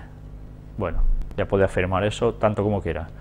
En su libro dice que la gente venida del espacio relató que un niño varón nació a bordo de una nave espacial que estaba en vuelo desde Venus a la Tierra en julio de 1856. Y ya empezamos a decir tonterías. El pequeño fue llamado Nikola. La nave aterrizó a medianoche entre el 9 y el 10 de julio en una remota provincia en las montañas, en lo que hoy es Croacia. Allí, según lo planificado, el niño fue colocado al cuidado de un buen hombre y su esposa, el reverendo Milutin y Jouka Tesla. Me suena el relato de Superman. Supuestamente, la gente del espacio liberó esta información en 1947 a Arthur H. Matthews en Quebec, Canadá. Arthur Matthews era un ingeniero eléctrico que desde su niñez estuvo relacionado con Tesla. Matthews informó que Tesla le confió muchas ideas, incluyendo el dispositivo de Tesla para las comunicaciones interplanetarias, que fue concebido en 1901, con el objetivo de comunicarse con el planeta Marte. Tesla ha sugerido que él podía transmitir desde la Tierra y el aire grandes cantidades de energía a distancias de miles de millas.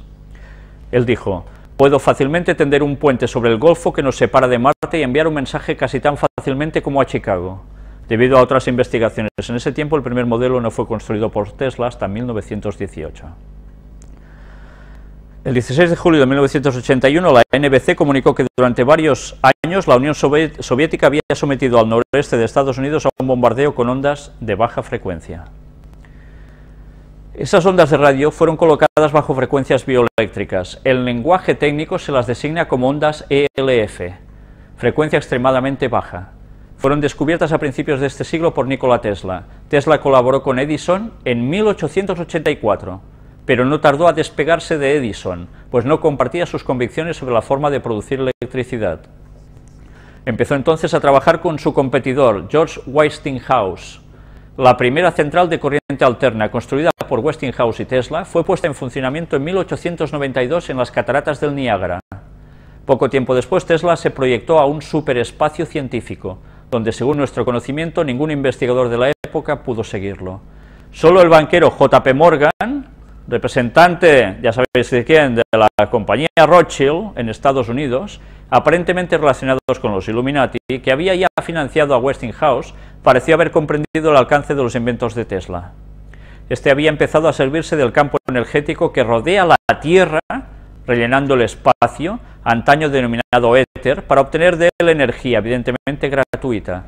Al mismo tiempo utilizó el campo energético para diferentes formas de comunicación y para la transmisión de energía. Fuentes de energía tales como el carbón, el petróleo y la fuerza hidráulica, así como las líneas de alta tensión, se volvían superfluas. Los barcos, los coches, los aviones, las fábricas, las casas podían obtener la energía directamente del campo energético del éter. A finales de 1898, con ocasión de sus experimentos en Colorado Springs, financiados por J.P. Morgan, Tesla estaba preparado para producir energía a partir del éter. En la actualidad, esta tecnología recibe el nombre de conversión de la energía gravitacional o energía taquiónica. Morgan había comprendido muy bien el alcance de esta invención. Los monopolios de electricidad, petróleo, gasolina, carbón, etc. se hallaban amenazados. Por esta razón hizo detener los trabajos de destruir el centro de Tesla en Colorado Springs. Sin embargo, Tesla no renunció. Hasta su muerte, acaecida el 7 de enero de 1943, acumuló multitud de inventos. Algunos resultaron revolucionarios y otros de una importancia tal que aún en la actualidad es apenas mensurable. Sus inventos podrían incluso en nuestro siglo XX transformar en poco tiempo la Tierra en un paraíso, cosa que, como sabéis, no es lo que desean aquellos que llevan el timón. Además de su máquina para captar energía del éter y tornarla utilizable, en 1931 Tesla construyó su Solid State Converter, conversor de materia sólida. Este propulsaba un motor eléctrico especial que, colocado en una pesada limusina, demostró tener el mismo desempeño que un motor con gasolina normal. Hicieron la prueba con el coche a 130 km por hora durante una semana. Gasto de combustible, cero. Ese aparato del tamaño de una caja de vino producía suficiente energía para suplir las necesidades de toda una familia. Tesla consiguió también provocar artificialmente terremotos gracias a la inducción de vibraciones en el campo de taquiones, cuya consecuencia es la de transmitir vibraciones a la materia. Un día Tesla sometió a un terremoto de este género a todo un bloque de inmuebles en una calle de Nueva York, que es lo que antes os he referido. Además de la patente para vehículos teledirigidos en 1898, inventó también la transmisión inalámbrica de energía. Pero en el marco de nuestro asunto, lo que interesa principalmente es el hallazgo de las ondas estacionarias, de las cuales hablaremos más adelante, y de frecuencias extremadamente bajas denominadas también de efecto Tesla. Y así va siguiendo y va presentando otras cosas. No sé si había otra cosa que os quería destacar de aquí. Bueno, yo voy a pasar las imágenes despacio para que en vuestras casas lo podáis ir leyendo cuando se suba la conferencia. Todo el artículo no tiene desperdicio para nada.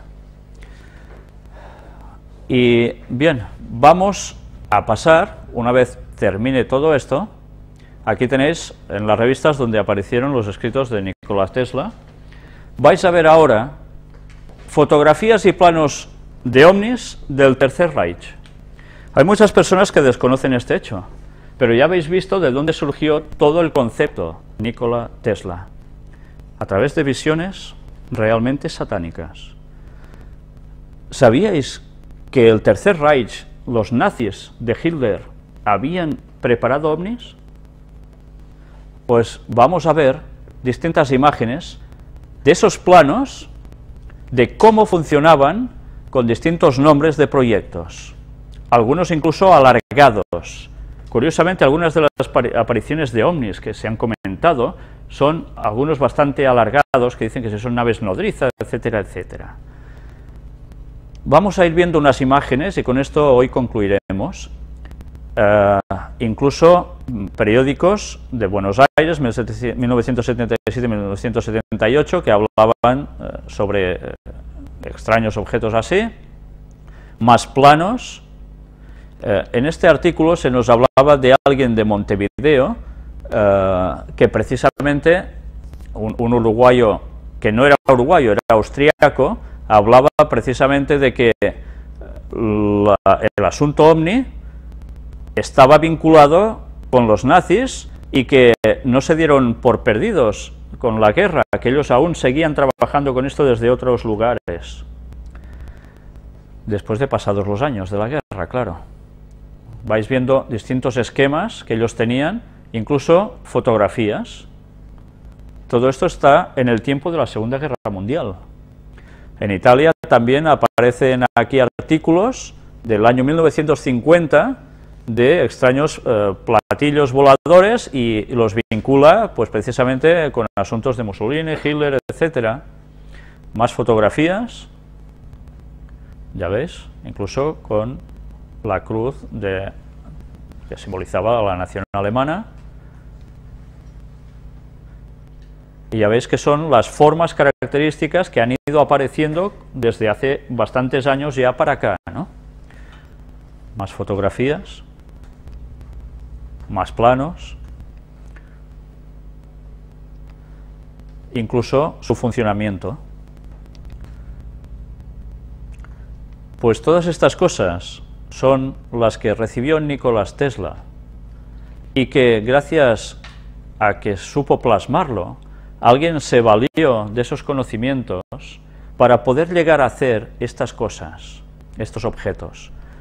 Si nos damos cuenta, ¿por qué creéis que Satanás estuvo tan interesado en pasarle conocimientos a un ser humano de algo que se puede llegar a realizar y que puede llegar a volar? Y en modos realmente impresionantes. Pues bien, ¿por qué creéis que Satanás inventa esto? ¿Satanás inventa esto? ¿De verdad creéis que Satanás inventa algo? Aquí tenéis una fotografía de cómo dicen que era la propulsión de estos ovnis nazis. ¿Os recuerda algo este movimiento de energía? Lo vimos ya en la primera parte de estas conferencias dedicadas a puertas dimensionales. Es la energía que mueve el universo, decían, ¿no? Pues estos funcionan exactamente igual. Si todo esto Satanás lo transmitió a conocimientos a un científico para que el ser humano lo plasmara, Satanás hemos comprobado a través de estas 80 conferencias que él no inventa absolutamente nada aparte del mal. ¿De dónde creéis que Satanás sacó esto? ¿Cómo llegó Satanás a la tierra con sus ángeles? ¿En autostop? ¿Solo agitando alas? Ellos tienen alas, ciertamente, así está manifestado claramente, pero evidentemente se mueven en otros aparatos. Lo hemos visto como en la Biblia se describe exactamente igual para los ángeles de Dios. Satanás lo único que está haciendo es transmitir algo con lo cual ellos también se mueven. Y que algo están preparando para un tiempo futuro, ya muy cercano, en el cual Satanás va a hacer su aparición. Ya sabéis que ese es su objetivo, simular la venida del Mesías, y así va a terminar de cautivar a todo el mundo.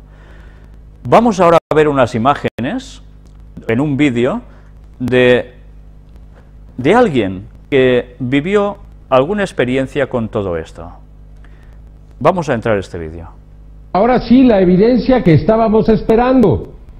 Una nave que es grabada en Hong Kong, que produce estos sonidos que hemos venido escuchando en todo el mundo. Finalmente la evidencia está aquí, que relaciona a los sonidos con la presencia de naves muy posiblemente extraterrestres. La información con Fernando Correa. El 24 de enero de 2012, mientras una nave nodriza sobrevuela Hong Kong, se captaron estos sonidos extraños llamados las trompetas del apocalipsis.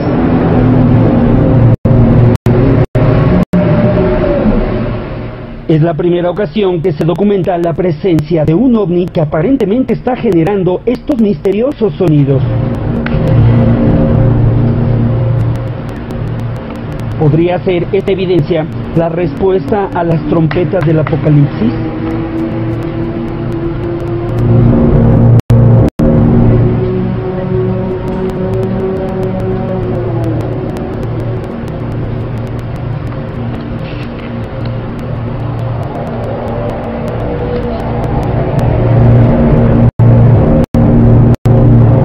Ahora observe con cuidado la nave nodriza. En cámara lenta, la imagen de la nodriza es impresionante.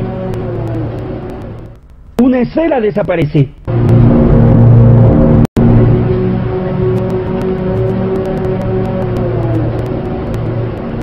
No existe explicación convencional para esta presencia.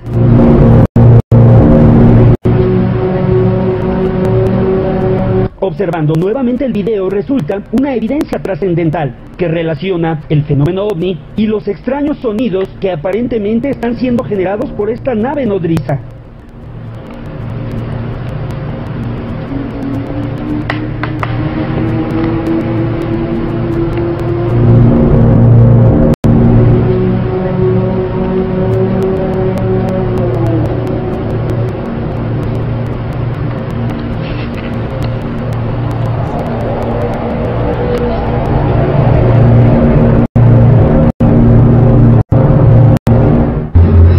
Primeros antecedentes de las trompetas del apocalipsis se presentó el 11 de agosto del 2011 en la ciudad de Kiev, en Ucrania.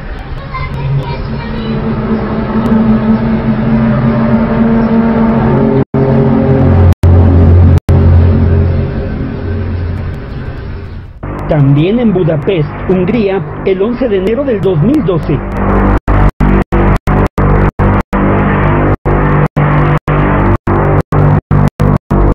Luego en Costa Rica, en la región de Acosta, el 12 de enero del 2012.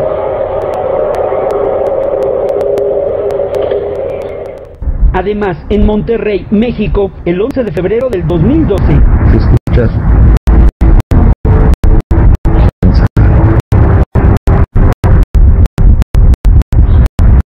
Al día siguiente, 12 de febrero, las trompetas del apocalipsis en la Ciudad de México.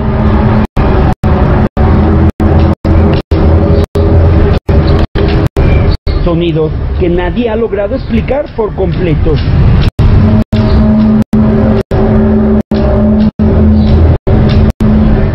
Como la presencia de la nave nodriza en Hong Kong, que como una advertencia o una señal, sobrevuela una ciudad de más de 7 millones de habitantes mientras escuchan estos sonidos misteriosos.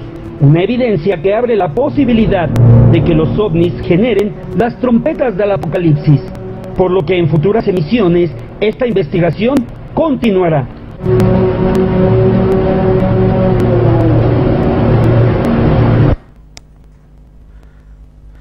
Bien, nos hemos equivocado, os hemos puesto este otro vídeo que era el de la nave nodriza, donde habéis visto estos extraños ruidos. Y hace mucho tiempo que se está comentando de que se oyen por muchas partes, por distintas partes del planeta, estos extraños ruidos. Nadie sabía de dónde procedían. Ahora por primera vez parece ser que corresponde con la aparición de un extraño objeto en el cielo, ¿no? Pues ahora vamos a entrar, espero que sí, el vídeo ovni en Ocotlán. Bien, he dicho que entraríamos el vídeo, pues no vamos a entrar el vídeo. Lo que vamos a hacer es irnos a casa, que ya es muy tarde. Os doy las gracias por haber venido y aguantar tantas horas de conferencia como ha sido la doble sesión de hoy. Y sencillamente comentaros que lo que vais a ver en este vídeo que pasaremos no será uno, van a ser dos sobre la misma persona, y irá acompañado de unos testimonios personales de un gran amigo que tengo en México, que conoce precisamente al señor que vais a ver aquí y que han compartido alguna experiencia juntos. Y también vamos a pasar su propio testimonio ante ciertas cosas que él ha vivido. Todo esto, si Dios quiere, ya será para empalmar también con, o enlazarlo todo, con los textos bíblicos que nos falta por tocar y las citas de Ellen White que nos van a acabar de terminar de dar la luz que corresponde para saber determinar, una vez más, qué es de Dios y cuáles son los plagios de Satanás. Pues bien, espero que hayáis estado bien entretenidos durante todas estas horas. Muchas gracias por vuestra atención y que Dios os bendiga.